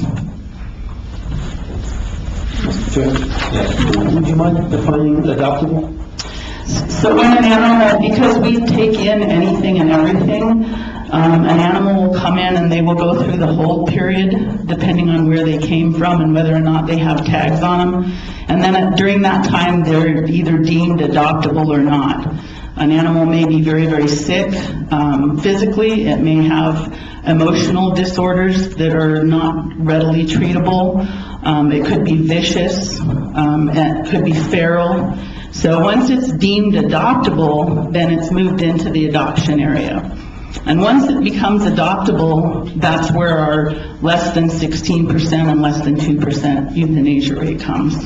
An animal once moved into adoption, generally the only reason that they would be euthanized is because of illnesses. Very rarely, but it does happen, is due to overcrowding. This is something of a new concept for me. In areas that have pounds, I still call them, that do not euthanize, what do they do with unadoptable? I assume they must have a similar percentage of unadoptable animals. Well, most no-kill facilities have several things that they do. Number one, the biggest thing is they restrict their intake. Most no-kill facilities do not take in everything and anything. They take in what they know is potentially adoptable. There's a couple other things that Humane Society of the United States has the 5 primary steps to becoming a no-kill shelter. And there's also an excellent article on the PETA website, the Protection of Ethical Treatment for Animals, that I found very, very interesting, because PETA is now taking a stand that is not in favor of no-kill shelters, because many no-kill shelters end up housing animals for years and years and years, and the animals will develop behavior issues and can become very costly to treat medically. Thank you. Thanks. Any other questions? Do you have anything else you want? No, I think that's it. Any other questions? Thank you very much. Thanks. Very informative. Thanks. Next presentation from Assessor Trieta.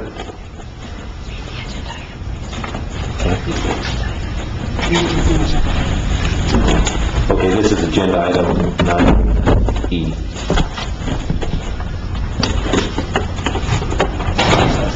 Let me get things situated here. This is agenda item 9E, value tracking, generating tax revenue presentation for Grant County by Assessor Trieta. And I always thought Mr. Chairman Caston was just being wordy. I guess you actually have to do this. For the record. For the record. I guess with that note, I just, before I do any congratulations, Commissioner Caston, you've done a great job as our chairman. I've been the chair of Assessors Affiliate for about 4 years, and to run a meeting, to be a chairman, to discuss the issues, it's a big, big job, but you know what, you did a fantastic job there. Thank you, Mr. Caston. Well, Commissioner Caston.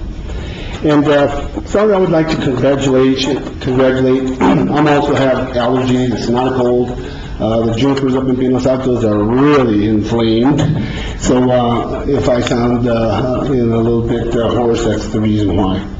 I would congratulate Alicia Edward. I am in your district. And for vice chair, and Billings, congratulate you being the chair. And I would like to state that I was brought up with Commissioner Billings in the church, and I know he's going to do a fantastic job, and he has compassion to the community. Thank you. Thank you.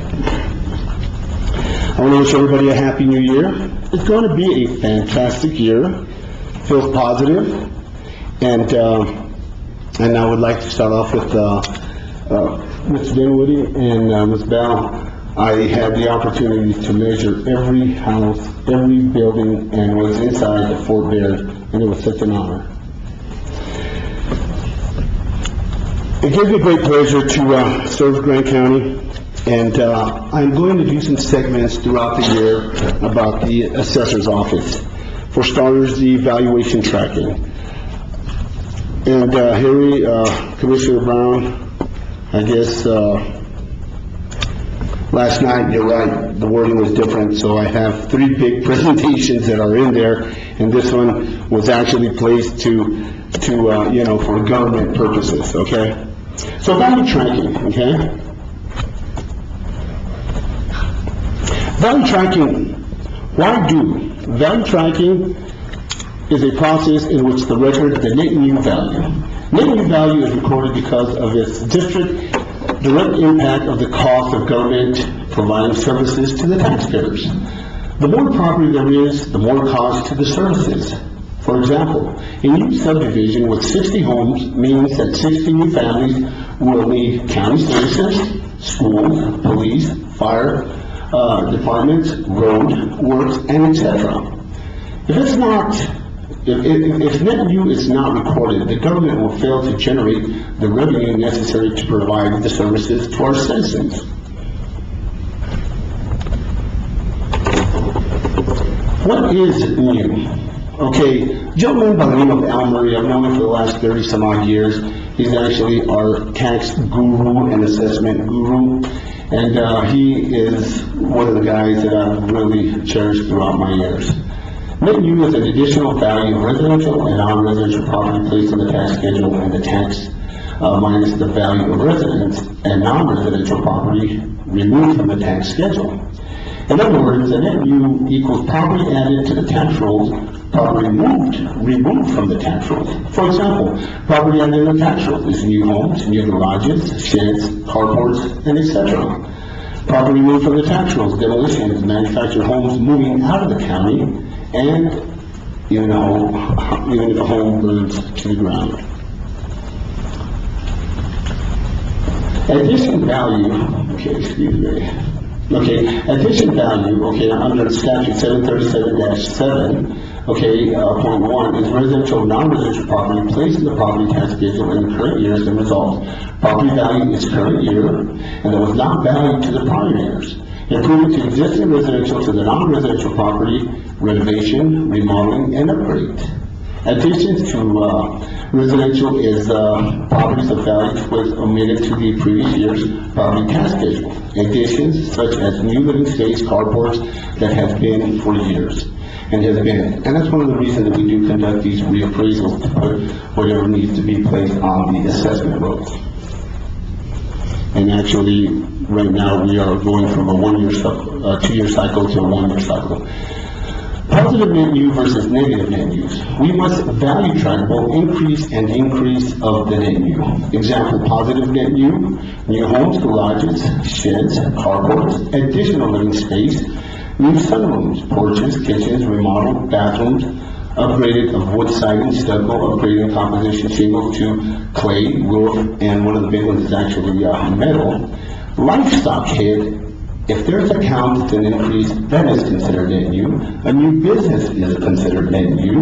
A new manufacturer is considered net new, something that has not been on the assessment roll. For example, a negative net new is demolition, once again, manufactured homes being moved out of the county, fire damage, flood damage, livestock headed out, and deceased, business that moved for some other equipment. Are all value changes net new? No, they are not. Values are increased by the decrease of the market forces. It is called valuation maintenance. For example, Mickey Mantle's rookie card in 1952 was valued for 1 cent. Can you imagine? And then now it's valued $65,000. In the same card now, but it is a value increase to the market forces. The market value of the card becomes rare, and it becomes Mickey Mantle becomes a historical great ball player that is called supply and demand. Matter of fact, I have a Babe Ruth card on that side. Valuation maintenance. Valuation maintenance is considered property due to the market forces. The value may go up and it may go down. Generating the increase of supply, consistent value goes up. Consistent with demand, decrease of supply, consistent value goes down. The changes is nothing but a physical change to the property. You might property values change in the county as a result of the market forces. And I really enjoy doing this. Real property economic growth decline influences the demand of homes. For example, livestock. Matter of fact, the cost of the account of livestock has increased. The consumption of beef has increased, result of demand of higher prices in cattle. Valuation maintenance. For example, and I'm so glad that Sissy was hoping that she'd be here. She actually is the new president for the real estate board, and we do spend a lot of time together, and I was hoping for her to see that, but I'll talk to her about that. A home in Indian Hill, for example, is $185,000 in 2015. The new owner makes the changes to the home to resale for $192,000 in 2007. The change of the value attributes the market forces.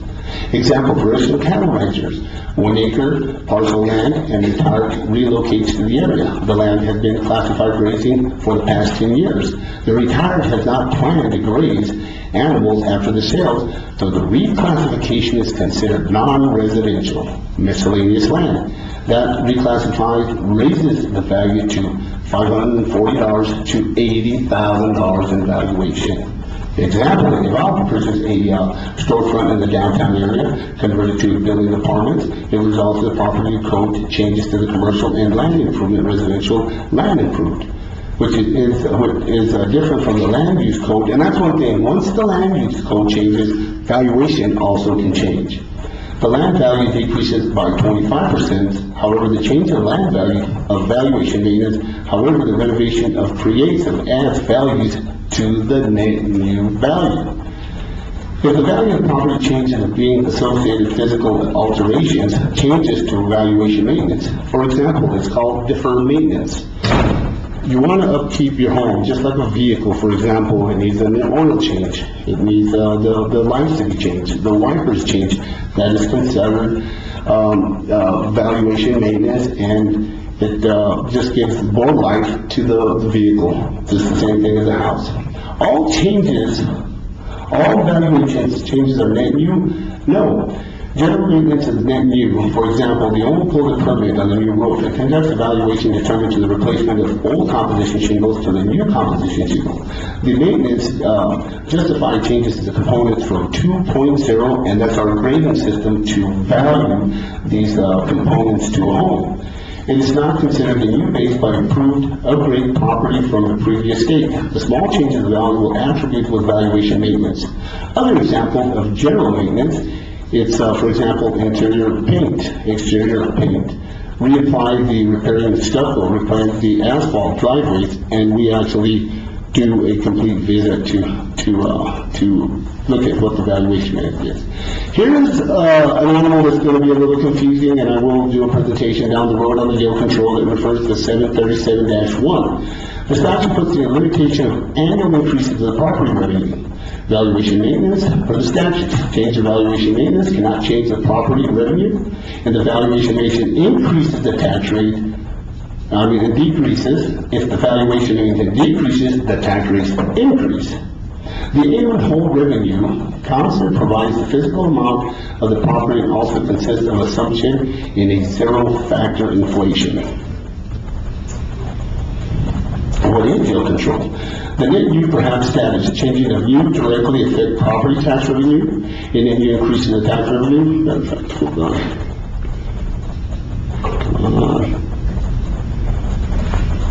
Matter of fact, the summary. Matter of fact, my phone locked up today, so I think I'm cursed with the computers today. All forms of the appraisal benefits of citizens of Granite County. Increasing of net results increases the property tax revenue, which provides additional fundings and government services. Increases valuation maintenance, lower property tax rate, the tax burdens of better distribution among property owners. Everyone loves a lower tax rate. And that's what pretty much brings it together about the bigger the pie, more people playing, being valued, more taxes into the system. So in reality, it does generates more taxes for the services here in the county. I will be making some other presentations. For example, I have to do a valuation, the assessors actually get evaluated by the state of New Mexico. That will be one of the presentations. Another thing is that I have to do a report to the commission about the assessment and property valuation and where we're at on our sales.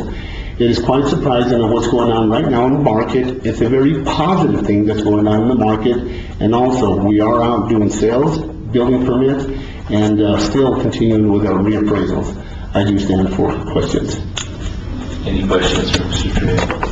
I do have one question. Mr. Figueroa, on the, say that somebody has a home business at their home, does that count towards net new? You know what, I'm so glad that you brought that up there, Commissioner Ramos, because yes, if it's a new business, it will be considered. And it depends on what kind of the equipment it is, and it does get depreciated out through so many years. So they don't necessarily have to have a new building? No, sir. No, sir. Just the personal property tax. Thank you very much, Mr. Ramos.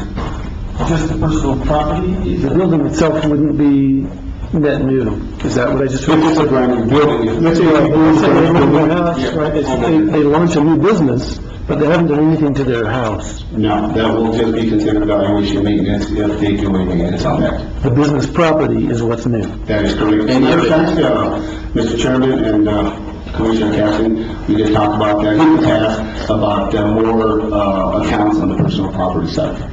And we're up about 200 accounts right now. Okay, I had a question that I guess I hadn't realized, and so I want to verify this is true, that if I make an improvement, and apparently it could be even a very large improvement, and your office doesn't notice it for several years, and then you come out and find it and put it on the rolls, that's not net new, even though it's new compared to the last time you revalued my property.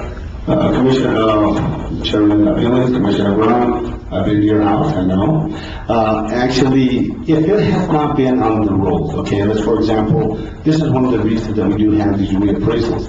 We go out, we find a brand new garage or an enormous barn that was not pulled with permits, okay?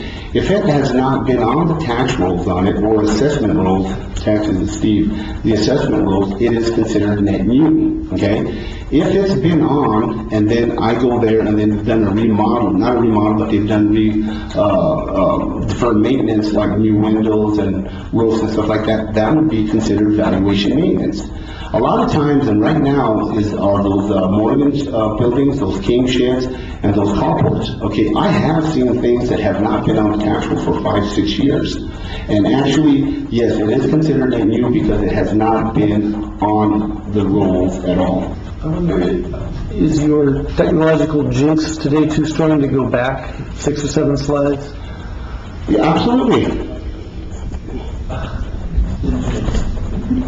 Well, where do you want me to stop, Senor? When we get to I think it was the second slide that defined valuation and maintenance. Here. Oh, here we go. Might have been there. No, there we go. Okay, valuation maintenance is the change in value property due to market forces? Yeah, so it's not that slide, obviously. There was one that specifically mentioned a carport. That was new, but wasn't detected. It says valuation maintenance, and it's example through the developer now. Part size, I know what you're talking about there. Sorry, if it had a handout, I'd have found it for you. No, I apologize for that. And the next one, I'll definitely get it out to you guys.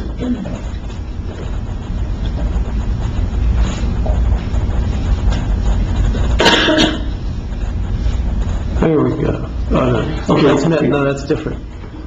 Excuse me? That's not the slide either.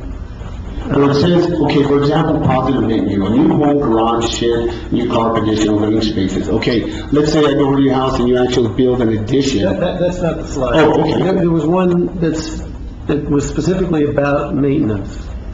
It was defining it as maintenance that said, that was it. That was it. Thank you very much. Where'd we go? Okay. So no. We did not get back to the same slide where we said. Okay, I'm sorry. Valuation trend. You saw it too, right, Lisa? Was it one of these things? Okay, we'll start from the beginning and then we'll go from there. The first one, how would you stop there, Commissioner Brown or Commissioner? Carport. Carport was mentioned a few times. Yeah. Excuse me? Alicia wants to review that one. My question is on this slide. Okay, go for it, Dave. Mr. Chairman, Mr. Assessor, examples of negative net new. What is the process to inform your office of such an event? Thank you very much for Chairman Bailey, Commissioner Caston. Actually, we are in the rendition period right now, okay? Any exemptions that you qualify for, freezing of your 65 years and older, this is the time when you can come in and let us know about this. Another process also is when we mail out the notices of valuation, it actually has a slot right there where it tells you if you've improved the property or demolished the property. And if, for example, if they do knock down the home, completely demolished, you actually have to file a permit to demolish. And we do get that record. So it's self-reporting, or you have to see the permit to demolish? That is correct. Or whatever. That is correct. So, Mr. Chairman, Mr. Assessor, what if somebody didn't know there was a permit to demolition? You know, the response. Sure, I'm not the first person to ask that question. And you know what, I've seen homes where, not homes, where garages have been missing for quite a few years, and that's why we send out a notice of evaluation, because they can test the valuation on the property itself, and we are mailing out April 1st. Okay. Mr. Chairman, Mr. Assessor, so the proper procedure would be to come see you and get a form to fill out, because it's not residential, it is commercial. It could be residential or commercial, and the commercial is considered non-residential. Thank you, Mr. Chairman, Mr. Assessor. Thank you, Mr. Captain. Other questions? Are you willing to go forward slowly? Treasurer has something. Oh, okay. Go ahead, Steve. Mr. Chairman? Yes. And Commissioners and Mr. Assessor, most of the time when someone has demolished a building, gotten rid of their mobile home, whatever, when they come to pay their tax bill and that property is, that value is still there, they're going to gripe and complain, and we send them right to them to start the process to correct their value. So Mr. Chairman, that's where it mostly starts. Mr. Chairman, Mr. Assessor, and Mr. Treasurer, you guys have seen my tax bill. I can't read it. How many pages was it, Steve? Few. So I probably didn't look at it. My bad. I will try to correct it. Mr. Chairman, Mr. Assessor, Mr. Treasurer, thank you. Mr. Chairman, Commissioner Captain, our Tracer, I know that you have to look and talk to me anytime that you see something on your evaluation, and you've done the right procedures. Commissioner Ramos has done the same, and Commissioner Brown has come in and saying that he's added a little bit here, I added it there. But yeah, it is the responsibility, like I said, to the property owners. Once we mail out the notice of evaluation, that's fair game right there for you guys to go out there. I go out there, do a review, and assess the property. Well, I'm not really. Oh, okay. Everybody wait for this. I would like to be able to ask you in the future then about that question, because I saw just the opposite on the slide to what you said about a building that had not been on the rolls, but was in existence, I believe the phrase is for several years. And so if you just send me this. I'll also send it to all. I'll find it. Yes, I'll go ahead and I'll look at your email today. And like I said, I apologize, I didn't get you the handouts on that. I'm so glad that you brought all these questions up, because there's been many times where we actually have gone out and reviewed properties where the thing that I always hear is, well, it's been there for 5 years. Well, guess what? You had a literally tax break for the last 5 years, okay? There's other statutes in the book that I could go back 10 years, but I that's our fault that we've done that, and I will not do that. Like I said, the responsibility is on us. And once again, self-rendering, like Commissioner Edwards stated, it is a self-render state. You come and talk to me about it. That's why we mail out the notice of evaluation, and that's why we have a rendition period at this moment. Any further questions? Thank you for your time. Thank you very much, Mr. Chairman, and you will get on with that. Thank you very much. Thanks. Moving on to agenda item F, approve or disapprove 2018 committee assignments. Mr. Chairman. Yes. Mr. Chairman, I would like to amend the committee assignments by adding a committee. That committee would be designated the Audit Committee. Just a little background on why I think this should happen. When we were a 3-person commission, it was fairly simple, and it was brought to my attention last year when we were getting ready to have the closing meeting with the auditor that we still only had 1 commissioner attending. I believe that now we should have 2 commissioners attending. So that being said, my motion to amend would include the Audit Committee. That would include the chairman one commissioner, which I would urge Commissioner Brown to be appointed, the manager, the treasurer, and the director of finance. Do I need to repeat any of that? So I have a motion to amend. I'll second the motion for purposes of discussion. Is that from statute? You have to go to a closed meeting. What I mean is from statute that there be two commission members. I ask because there is a statute that covers school boards. There have to be two by statute, but because it should be. Okay. Any further questions on the motion on the table? To amend? Mr. Chairman? Yes. Could you repeat the list? Just one more time, just make sure of that. I've got it written down too, but I'll repeat it if you want me to. It was the chairman, one commissioner. I urge Commissioner Brown to accept an appointment, the manager, the treasurer, and the director of finance. Further discussion on that? Yeah, I'll accept your motion to accept that change. Vote. I'll make that motion. I made the motion. Oh, sorry. Well, we're voting. Sorry. All in favor? Yeah. Newbies? Aye. Motion passes. Any further discussion on the committee assignments? I'll make a motion that we approve the 2018 committee assignments, including the amended motion that was voted on and approved. Second. All in favor? Aye. We won't have discussion. Discussion. Yeah. But in discussion. You're going to have to get into it. Okay. Yeah, you gotta get to where you just Don't roll out any better for a while, but thanks for your... rotate to the top of your computer. Discussion. Okay, moving on to... You know, they're laughing right now, but they're next. Yeah. They're laughing, but they're next. Item G. For sure.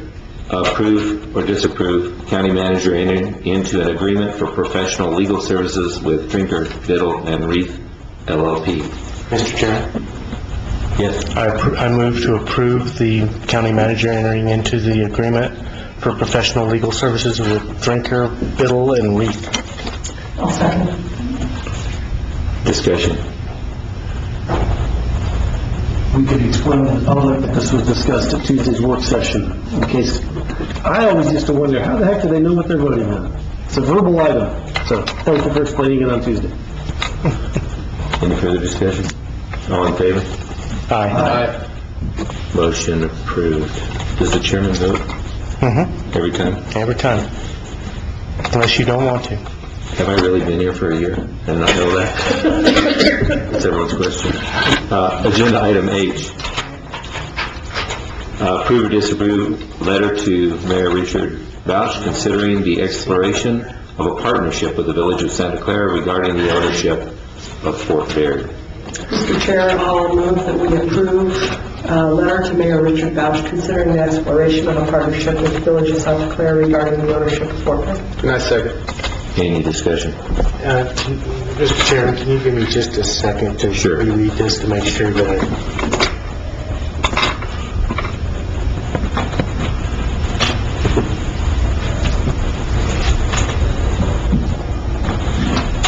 Mr. Chairman, did we have this document at the work session? We did not, right? No. So I think we should probably, we did? We added. I think we should probably read it for the, and I'll do it if you'd like me to. Sure, please read that. Okay. So this document was a document we added at the work session, and it addresses Mayor Richard Bausch. It says, "Dear Mayor Bausch, thank you for your presentation on Fort Baird at our Commissioners' meeting today. After hearing your presentation and discussing possible alternatives to Fort Baird, Grant County desires to explore the potential partnership with the Village of Santa Clara in the relation to the future of Fort Baird, including the potential co-ownership of Fort Baird. We believe that this matter is a matter that affects the entire county. We also encourage Santa Clara to work with other local government agencies in this endeavor."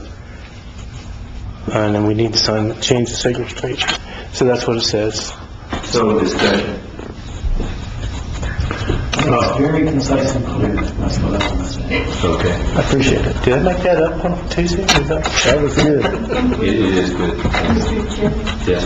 wanting to get get a new copy for signature for you instead of Commissioner Caston. And I also corrected the date to the 9th because that is when he spoke with us. Okay.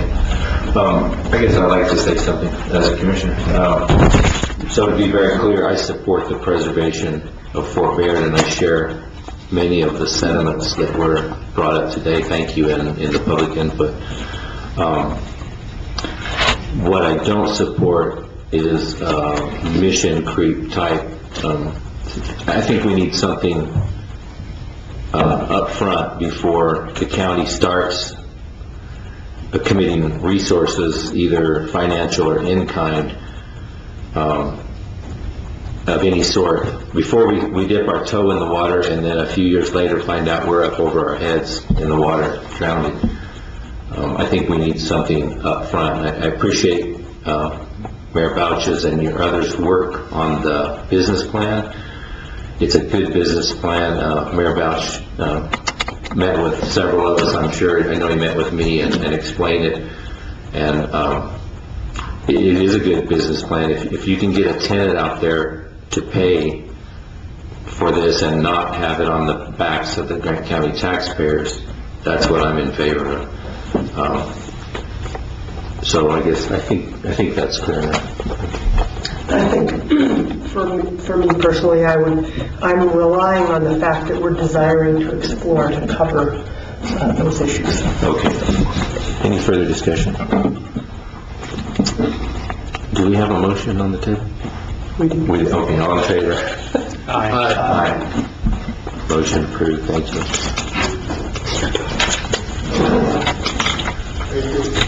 Thank you. Moving on to agenda item I, approve or disapprove the 2018 volunteer fire and rescue annual elections of officers. Mr. Chairman? Yes. I move to approve the 2018 Volunteer Fire and Rescue Annual Elections for the following departments: Clift, Gila, Fort Bayard, lower members, Pinos Altos, Santa Rita, Sapio, Tyrone, upper members, and Whiskey Creek. Second that motion. Any discussion? All in favor? Aye. Aye. Motion approved. The former chair has been waiting years to be able to make all these motions quickly. Well, you know how hard it is to look around and wonder if y'all are even listening?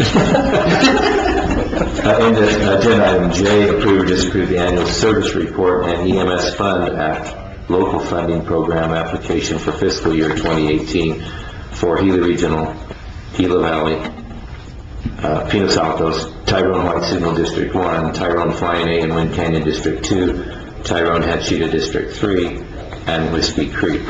I move to approve. I'll second. Any discussion? All in favor? Aye. Motion approved. Agenda item K, approve or disapprove comments on the Gila Forest Plan Revision Draft Wilderness Inventory. Mr. Chairman. Yes, sir. Chairman, I would like to offer an amendment to the current letter in front of the commission. And if you'll just give me a second, what I would like to do is, if I can find it,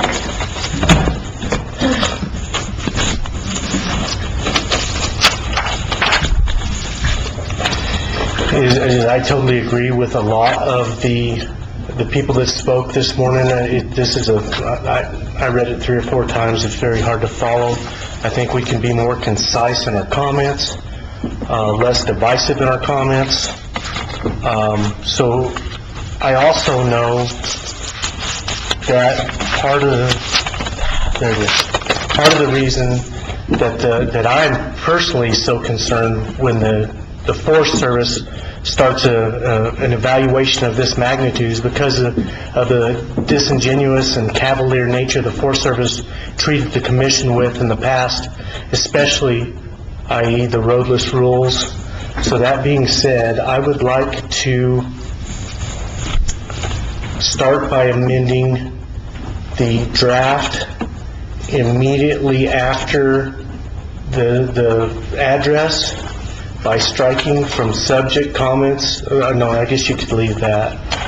From after Dear Mr. Mendonça, striking all of the verbiage from there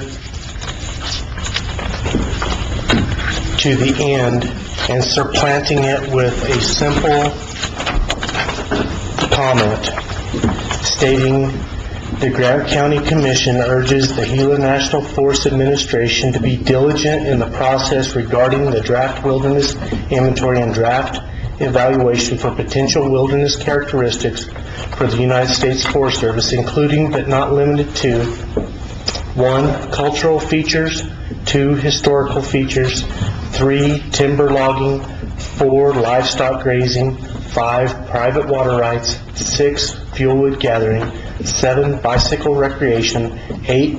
Camping sites, 9. Private mineral rights, 10. Ability to fight wildfires, and 11. Eco watershed restoration. The Grant County Commission understands that this is currently the inventory stage of the process, and there will be ample opportunity to comment in the specific nature of adding to the inventories of wilderness acreage within the Gila National Forest. Respectfully, the chairman. Mr. Chairman? Yes. I'd like to make the motion that we accept this letter and send this letter as our comments. So I'm a little confused on process. We've had a suggested amendment. Well, I amended it. We need to vote on the amendment first. I'd like to go ahead. Or second the amendment. I'd like to second the amendment. No, wait a minute, I'm lost now. So, So you made a motion. I made a motion to amend, had a second, And I second. and now we need discussion.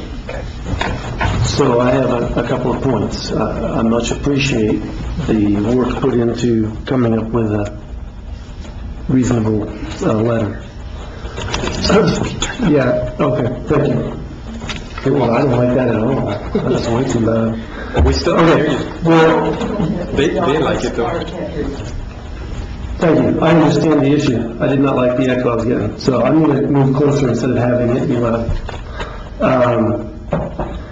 I think to be accurate, we need to change the phrase, the draft wilderness inventory and draft evaluation for potential wilderness characteristics, either to include the process of analysis, which is the third of the processes. You've listed the first two. Or just to describe the entire process, which is known as the wilderness recommendation process. And that wilderness recommendation process has 4 stages. It's the third one where what we're asking for here is relevant. And I have no problems asking for these things. I think that makes a lot of sense. But the proper stage for that is the analysis stage. So I think the easiest thing would be to say, in the process regarding the wilderness recommendation for the Gila National Forest. Okay. Mr. Chairman, Mr. Commissioner, since this is an amendment, it's not amendable until it becomes the document. So what we could do, if you so please, is we could vote for the amendment, then this would become the document, and then it's amendable. Okay? The other thing that I would like us to address once this is amendable is item 11. I believe should just say watershed restoration. Okay. I don't think it adds anything to say eco watershed restoration. Other than that, this is great. Okay, so all in favor? Aye. Motion amendment passes. Amendment passes, and now we'll entertain an amendment to the document. So I would like to move that we amend the document we're now considering to say, the Grant County Commission urges the Gila National Forest Administration to be diligent in the wilderness recommendation process. And I think that we could add that. No. So I'm being slow. That is part of the ongoing forest planning process. Period. Including but not limited to, etc., and then just delete eco and the hyphen from item 11. You lost the start. Blah, blah, blah, blah, it's too fast. So the Grant County Commission urges the Gila National Forest Administration to be diligent in the wilderness recommendation process that is part of the ongoing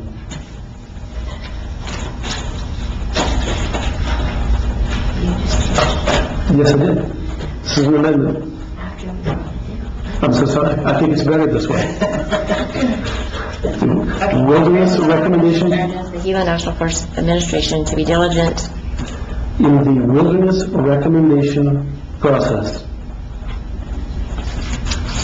that is part of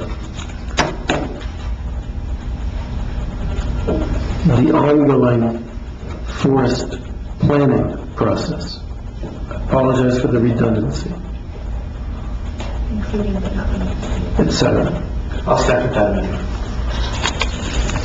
Okay. Just as long as we got the wording right, because the word recognition changed from designation. Evidently, you didn't have this written down, did you? I received this when I thought you did. Oh, no, about 10 minutes ago. Your amendment wasn't written down, so. No. Just want to get it right. Madam Manager, can you read it for us? I'm sorry. I was going to say. Just make sure. I still want to be in charge. That's okay. Okay, somebody needs to Just make sure. Will somebody read this? Who hasn't? This is what I think you just said. The Granite County Commission urges the Gila National Forest Administration to be diligent in the wilderness recommendation that is part of the ongoing forest planning process. In the wilderness recommendation Process. That is part of the ongoing forest planning process. Period. Including but not limited to those items, striking eco from item number 11. Yes. Of course, the last item is a fragment. My language arts teacher would be most disappointed in me. He'd like to leave it as is. Okay. Or actually, technically, it should be a comma, not a period, including but not limited to. I would appreciate that. Then it's no longer a fragment. I didn't put any punctuation when I hand wrote it about. I have to express my appreciation to former Chairman Caston because I was supposed to type up something in the middle of the night last night, and I just stared at my computer screen. It was found it very difficult. So he asked me this morning where this was, and he created this morning within seconds. So I think we've got something that's way more workable, simple, and will be considered by the forest than what we had. So point of order, we need to vote on the amendment. Okay. Oh, yeah. Are we discussing? Okay. So we're voting on it, we're not yet voting to pass it. No, right. Just the amendment. Your amendment that I second. Okay, just clarify. Okay. All in favor? Aye. Is that right? Yeah, I don't know if anybody seconded my amendment. I did. Okay. Very good. Thank you. So then what we need to do is we'll make a motion To pass this. to accept the letter as edited in 2 amendments, correct? Mr. Chairman, I'd like to make the motion that we approve the comments to the Gila Forest Plan revision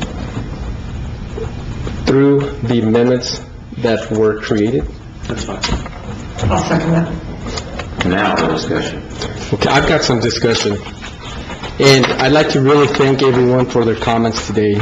I really want to thank the commission for actually bringing something, because that's what was requested yesterday, to bring some kind of changes or some kind of comments to the actual document that was put together.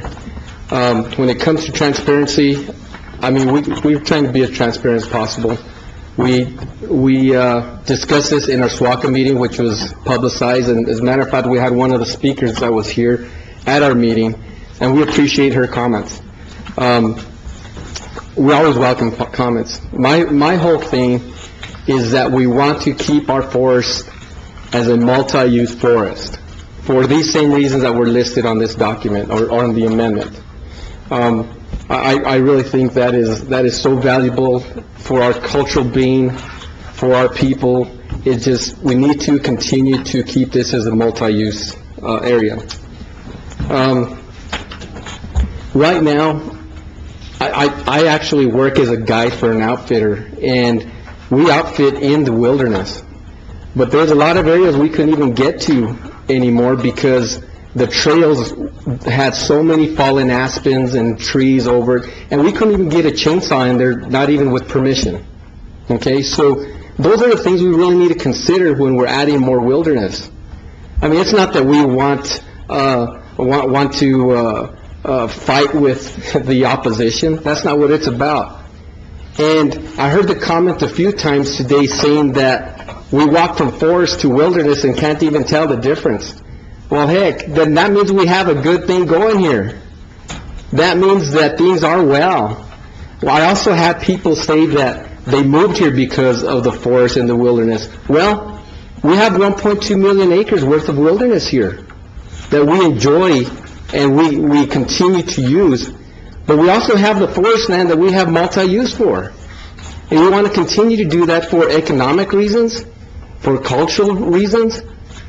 You know, we love our forest. That's why I chose to stay here. I'm an avid fisherman and hunter, hiker, watcher, a sightseer. I do a lot of that myself. And I want to make sure that the people that continue to want to come out here, whether they're disabled or can actually hike out there, can still enjoy this place. That is my reason for trying to do something. And I'm glad we brought up the road rules.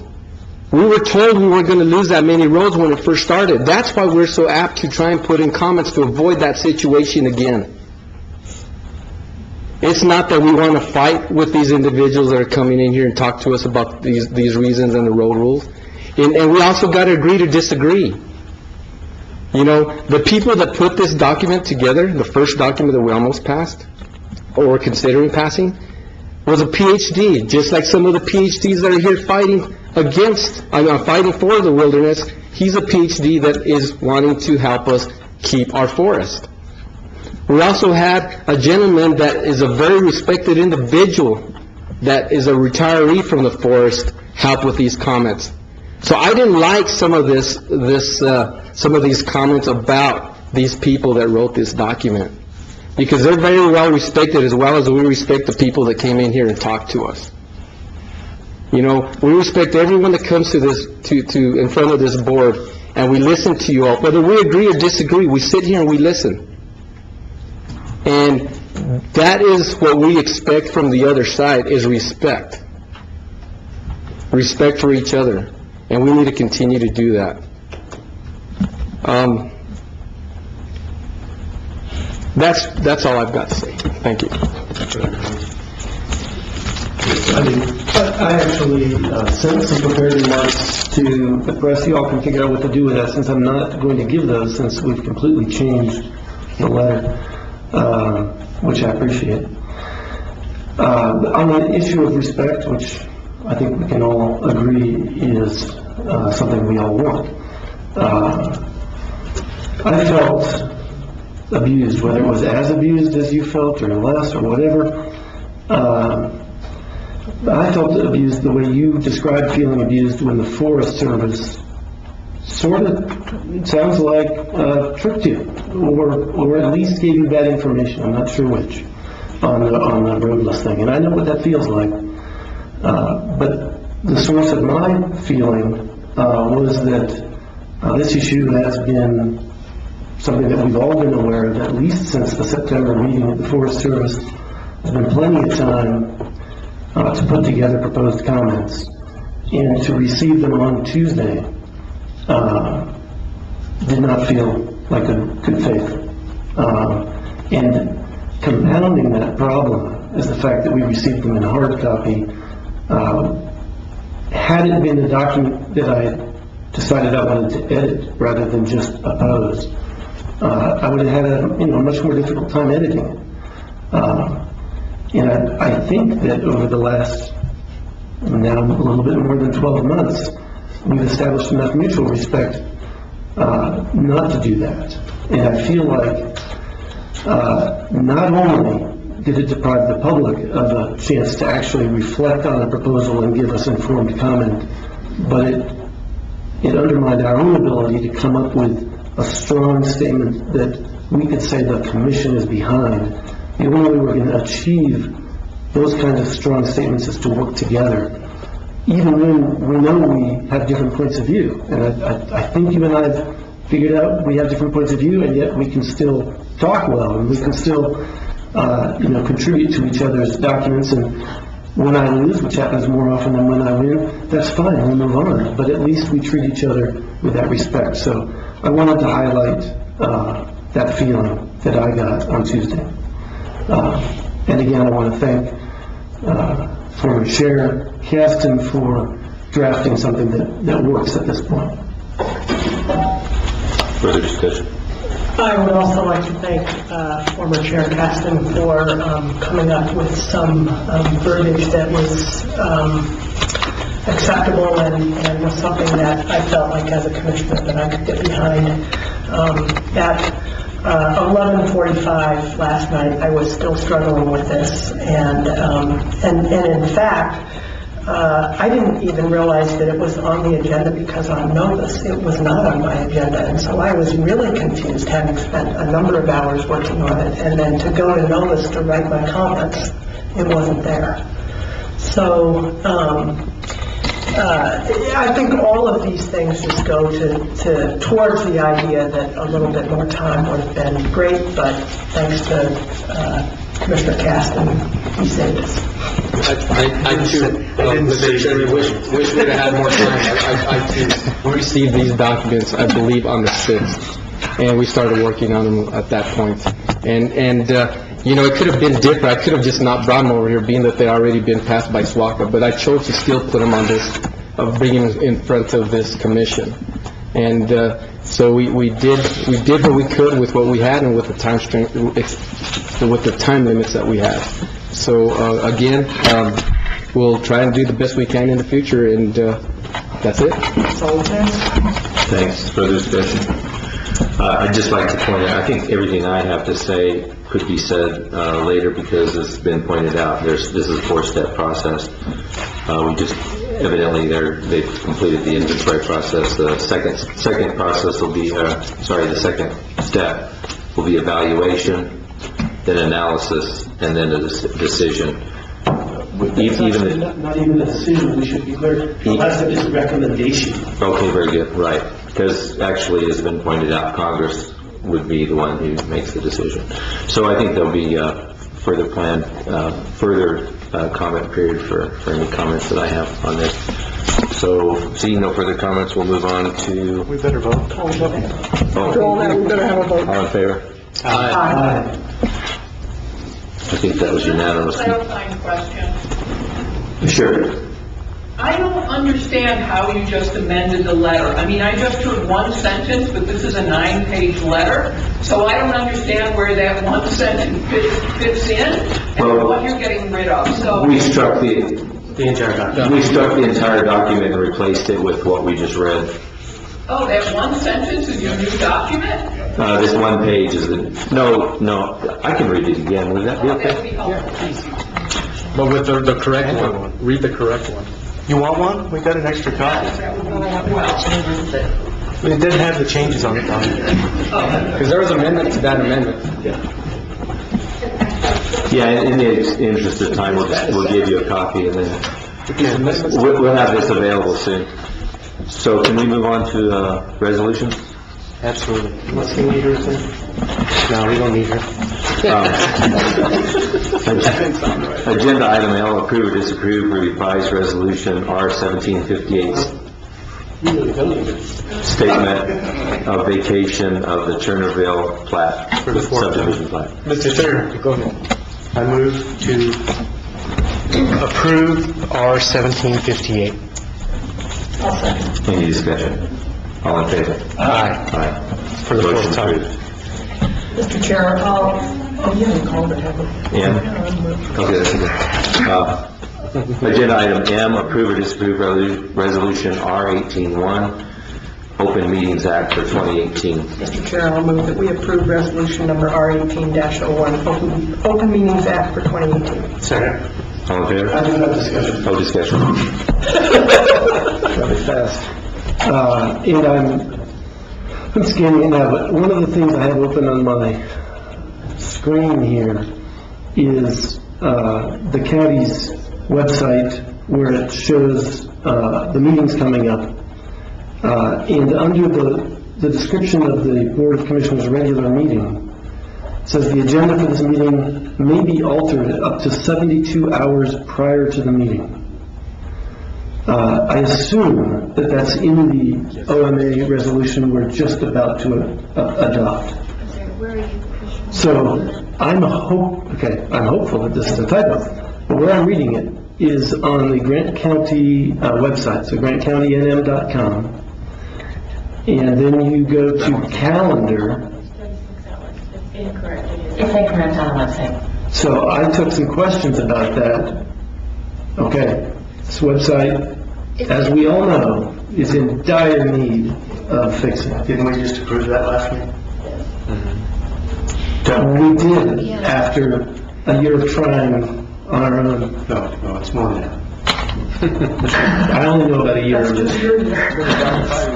Okay, so there's another. Information. So the inaccurate information is on the website. 36 hours is what it should say. 36 if you have 2 meetings. Right, that's good. That's the key. If you only have 1 meeting, it's 72. It's probably left over from before the meeting was amended. Yep. Therefore, you can amend your agenda in a work session. That's why that's in there. I wonder if we should have a disclaimer on our homepage that says all information subject to verification by calling Abby. So you're talking about 2 meetings within 72 hours, correct? We'll get that corrected until we get the new website up. Thank you. With that said, I'm ready for a vote. Okay. I won't let the orders anymore. All in favor? Motion approved. Item N, approve or disapprove resolution R-1802, a resolution approving 2 Grant County airport ground lease agreements. I move that we approve item N. Sorry about not being able to hear you. No, R-1802. I move that we approve resolution number R-18-02, a resolution approving 2 Grant County airport ground lease agreements. A second. All in favor? Or any discussion? Yes. We all know that we entered the commencement dates, which we matched up with the commencement date in their 5-year leases. The leases that are currently in place, that way there shouldn't be any need to prorate or anything like that. They'll just start right into this lease upon the ending of the last, the commencement date. And what is that date? One is May and one is June. So those will be the new starting dates. Any further discussion? All in favor? Aye. Motion carries. Bids and requests for proposals. Item O, approve or disapprove RFP 1802 mine aggregate pit for Grant County. Madam Manager. I didn't know if you wanted me to clarify anything from what we discussed on Tuesday, that we would Yes, is there enter anything into further? contract negotiations with the highest scoring firm, which was Fowler Brothers. Okay. Madam Chair, Mr. Chair? Yes. I'd like to go ahead and make the motion that we approve the RFP 1802 mine aggregate pit for Grant County to Fowler Brothers. A second. Any discussion? Seeing none, all in favor? Mr. Chairman, I'd like to be shown as an abstention due to I own a piece of land with the Fowler Brothers. So noted. I'll entertain a motion to recess as the Grant County Board of Commissioners and convene as the Grant County Health Care Claims Board. So moved. Second. Discussion. All in favor? Aye. Motion carries. Item P, approve or disapprove December 2017 health plan claims, the indigent fund, in the amount of $13,944.77. Former chair was always extremely formal about convening as this board. Do we need to do that? Yeah, that is it. And I think he even did the gavel thing. You did do the gavel thing. I didn't do very much gambling. So bring to order the Grant County Health Claims Board. It's not enough time. It's easy for you to say. There we go. Nice. Is that breakable? No. Okay. You can wipe the It hell looks out like of it's still it's not ceramic, then it's really hard. Okay. Here we are. So now I'll accept a motion to approve or disapprove the December 2017 health plan claims as described. The indigent fund in the amount of $13,944.77. I'll move that we approve the December 2017 health plan claims indigent fund in the amount of $13,944.77. I'll second that motion and note that of that amount, $709 excluding the ambulance. Any further discussion or comment? All in favor? I move to adjourn the Grant County Healthcare Claims Board. Second. All in favor? Aye. Meeting adjourned. Bring to order, Call back to order. call back to order the, what meeting we're having? The Grant County Board of Commissioners meeting? And we'll stand for elected official reports. Mr. Chiretta, do you have anything for this today? Thank you very much, Mr. Chairman, board members. And I just would like to say a couple things real quick. And for one, congratulations and for being your chair, and hope to be a wonderful year this year. We are at the rendition period until January 1st until the end of February. And I will be doing presentations to all municipalities, also senior centers, especially about their opportunities for the valuation freeze. We are still working on sales, building permits, and I do really thank my staff for the things that they're doing. And let me tell you, it's a lot of work that's going on right now. The cycle starts all over again, and I'm talking about the rendition period, mailing out the notices of evaluation, contesting your evaluation period, and once again, I do thank my staff that they're well trained, and we're going to continue to train and still have them attend the IWO courses, and that's the International Association of Assisting Officers, and I will get that PowerPoint on over to you guys as soon as possible, and the next presentation, you'll get it way ahead of time. I would like to state that I am pleased to serve as your assessor, as not only as your assessor, but also a public servant. I am up for re-election for the year 2018, and I just want to do the best I can to keep that office running to its best of its abilities. Thank you very much for allowing me to do that for the last 36 years, and thank you. I really do thank the community more than anything else. Right now, one of my biggest excitement right now is my daughter's in All-State, and she's actually playing in large school, and I'm kind of excited to get up there because she plays Friday, Saturday, and Sunday, and up at Pope Joy Hall, and she's actually the first chair on large school, and in the history of Silver High, she's the first one that's ever done it, so I'm a very proud father, and I'm glad to see her up there, and I will be on the way out here. Thank you very much. Yeah, absolutely. Wish you the best of luck. Thank you very much. I'm just ecstatic. Mr. Chairman, I'd like to ask Mr. Turrieta, where are we with the comprehensive trail plan? Matter of fact, I'm so glad that you brought that up, Commissioner Ramos, Chairman Building Commissioner Ramos. Right now, one of our, I guess the one that's chairing it is Tracy, and she's actually going to be doing a presentation on that. And Alicia Edwards, Commissioner Edwards, I know you're part of that committee, but right now, Tracy Burnside, she's actually behind all that. And thank you for what you're doing on taking the role there, Commissioner Edwards. Thank you so much. Thank you, Commissioner Ramos. Thanks. Anything further? Mr. Armitage, please.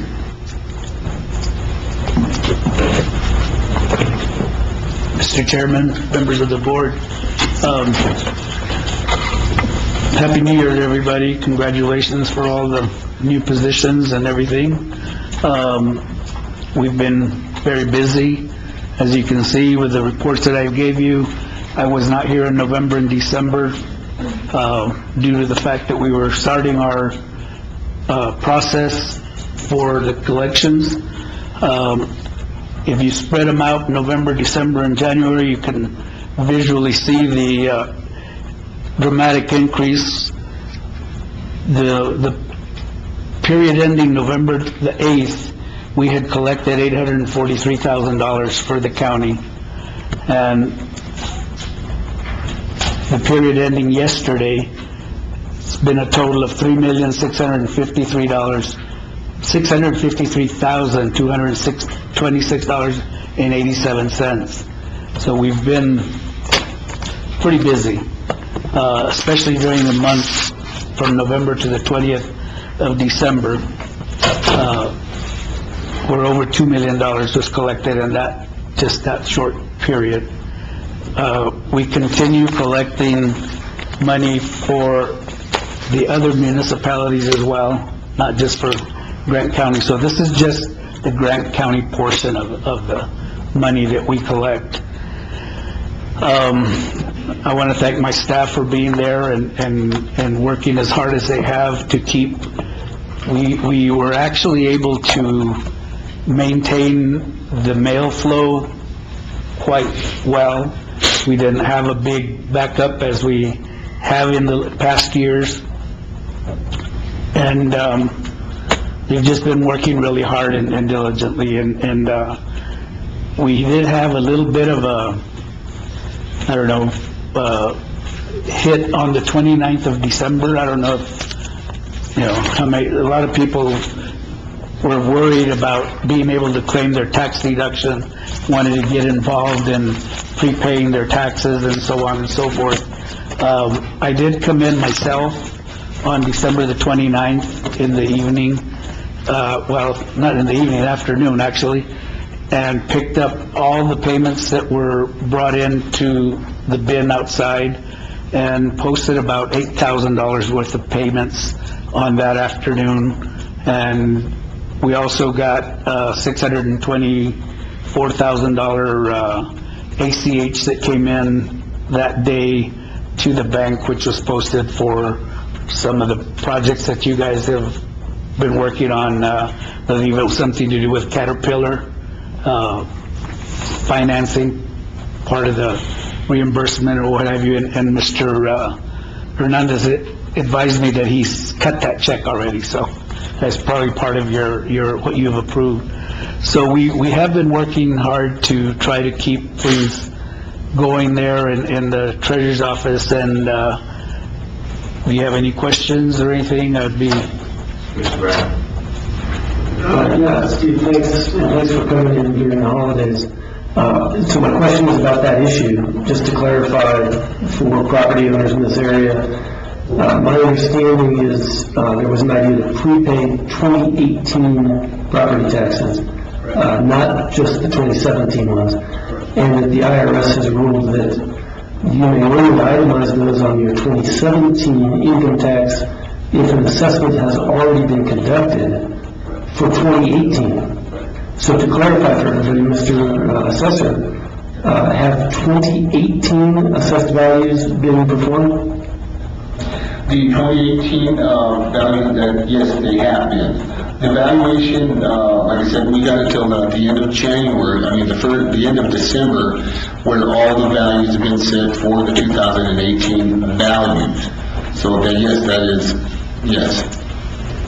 Okay, well, that's clarification for me. I thought that what you had done... Well, we really don't have that problem because nobody paid their 2018 taxes. All of this received for 2017? Yes. And people paid, well, because they... Well, see, that's what I thought, but Mr. Duvier just said that they were ready. In any case, it doesn't matter, because nobody did it. Well, the thing is that you can only deduct the taxes in the year you pay them, regardless if whether they're 15, 14, 12, or 17. So those people were trying to go ahead and pay off their second half 17 taxes to go ahead and be able to deduct. People were prepaying their 2018. In some that didn't happen. Yeah, we didn't have that. We had requests, but then they said, well, we can't pay it anyways. That was... Okay, any further questions? I just want to make a couple of comments that from my memory, we did have a little bit of an upgrade just before tax season started to the website for people paying with their credit cards. We had some complaints from customers, which we contacted the credit card company. Not really the credit card company, but the company that processes our payments, point and pay. And what was happening is some people may not, well, they may be a little bit computer challenged, and they would enter an account and pay it, go back in and enter another account and pay it with their debit cards, which was causing them to be charged multiple fees. We have contacted those people and told them if they will submit a letter, we will attach our letter to Point and Pay requesting them to be refunded those excess fees. Point and Pay had a glitch in their system where they did not have that automatic queuing to say that they could add another account during the same transaction. What we have in place now, it's unlimited. If Mr. Billings or Mr. Caston wish to pay online, they could just put all of their accounts on each one of those, make a whole line item for each one, and just pay it with one shot with their credit card or debit card. The debit card fee is $3.95 if it's a Visa debit card. Any other fee is 2.5% of the amount is what the fee is. So that has been an improvement that took place right before. So as far as I know, we didn't have any complaints or any glitches for people up to this point. Okay, thank you. I do have a clarifying question. Go ahead. I had a constituent call and complain about the fee. So I'd like you to clarify the fee for me. So it's $3.95 to use their debit card to pay their taxes? Yes, ma'am. And the reason... And is there any other fee on top of that, or it's just a flat $3.95 to pay with your debit card? Debit Visa. Per transaction, though, correct, unless you line item? Right, you can enter as many transactions as you want. Okay. So there's no separate fee for each one. That's the total. Now, if you pay with any other card besides the Visa debit card, it's 2.5% of the total amount that you're transferring. And to make, one of the things that people don't understand, that's part of what is covered under the New Mexico anti-donation law.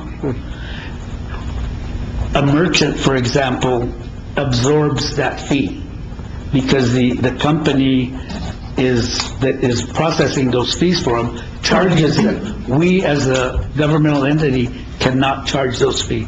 We have to pass them on to the customer. That's why they have to pay it. It's not, and there's nothing we can do to change that, so. So if it's a Visa, credit, or debit? No, Visa debit only. Okay, so my MasterCard debit card would incur a 2.5% fee? Correct. Okay. Thank you for clarifying that. Pardon me? Okay.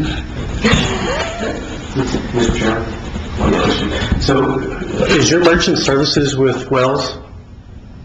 Is that who you run your credit cards through? No. Quick Pay? Because their place is a lot cheaper than 2.5%. Well, it's based on our volume, the number of transactions, and we negotiate with them every chance we get to try to bring that down, and it's because other people have much more higher number of transactions that they get the lower fee. So that's the problem that we have, and we're not the lowest. There are some other counties. Bernalillo County, for example, I believe they're down to 2.2%, but and it's based on their volume and number of transactions. Thanks. Thanks for your report and all this. Clerk, Really quickly, I just want to take a minute to express how grateful and thankful I am for all the love and support that we've been shown during our family emergency. Not only from friends and family, but all our coworkers, the community. We really appreciate all the prayers, the calls, the texts. It was really heartwarming, to get all that during this time. especially for the staff. They have worked diligently and very hard. We've kept in touch every day. The office has run smoothly throughout. Again, I just can't, explain how appreciative we are to everybody and thankful. That's it. My condolences. No condolences. Yeah, no condolences. No. Everything turned out well. Thank you.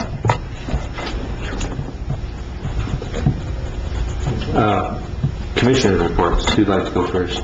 We always start with Harry. You want to go first again, or would you like to start over here? I don't care. Okay, go ahead. Rarely does it matter. And I don't have much. I want to thank Steve for the moment of silence for Lloyd. He was a close friend. He was in here. Spent a lot of time with him, and I appreciated your remarks. They're right on as far as his effect on our community and on many of us residents. So thank you.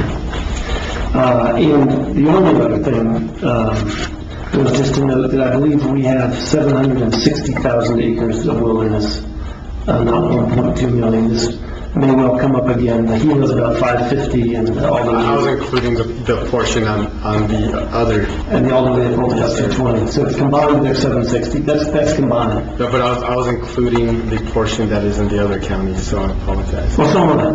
Okay. Well, that's the entire extent in all of the counties. We got a wrong report then. Sierra, Catherine, Montreal.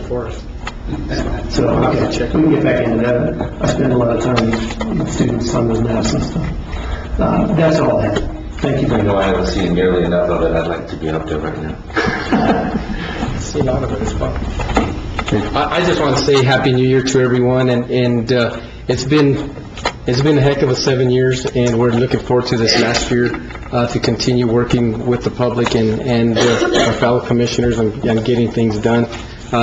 It's been a lot of fun, and I thank everyone for the opportunity, and Happy New Year to everyone. Thank for all the employees from the county. Thank our manager for everything that you all do, and you all make it easy. Thank you.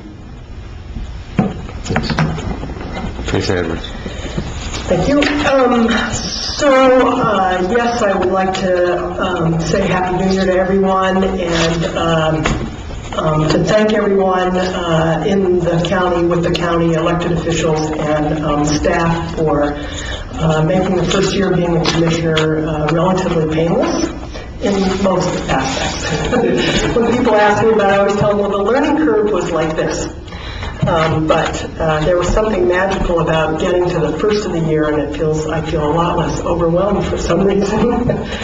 I also want to thank Chairman Caston for 7 years of chairing the commission and his help in learning how to be a commissioner, and thank you for your service.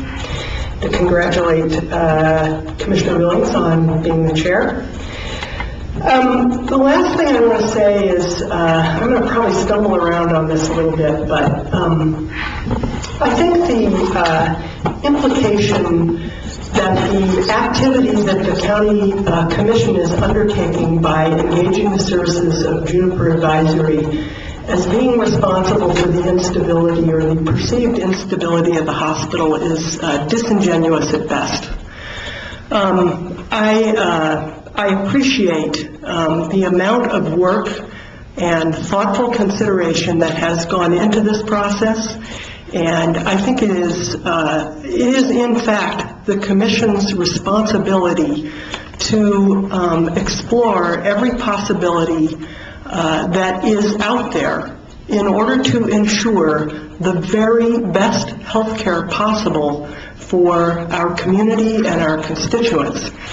And I think that I can say that I'm pretty confident that the Commission understands the economic implications of what would happen if something happened to the hospital, and that we have a responsibility for making sure that that hospital is healthy and able to provide health care to this community for the foreseeable future.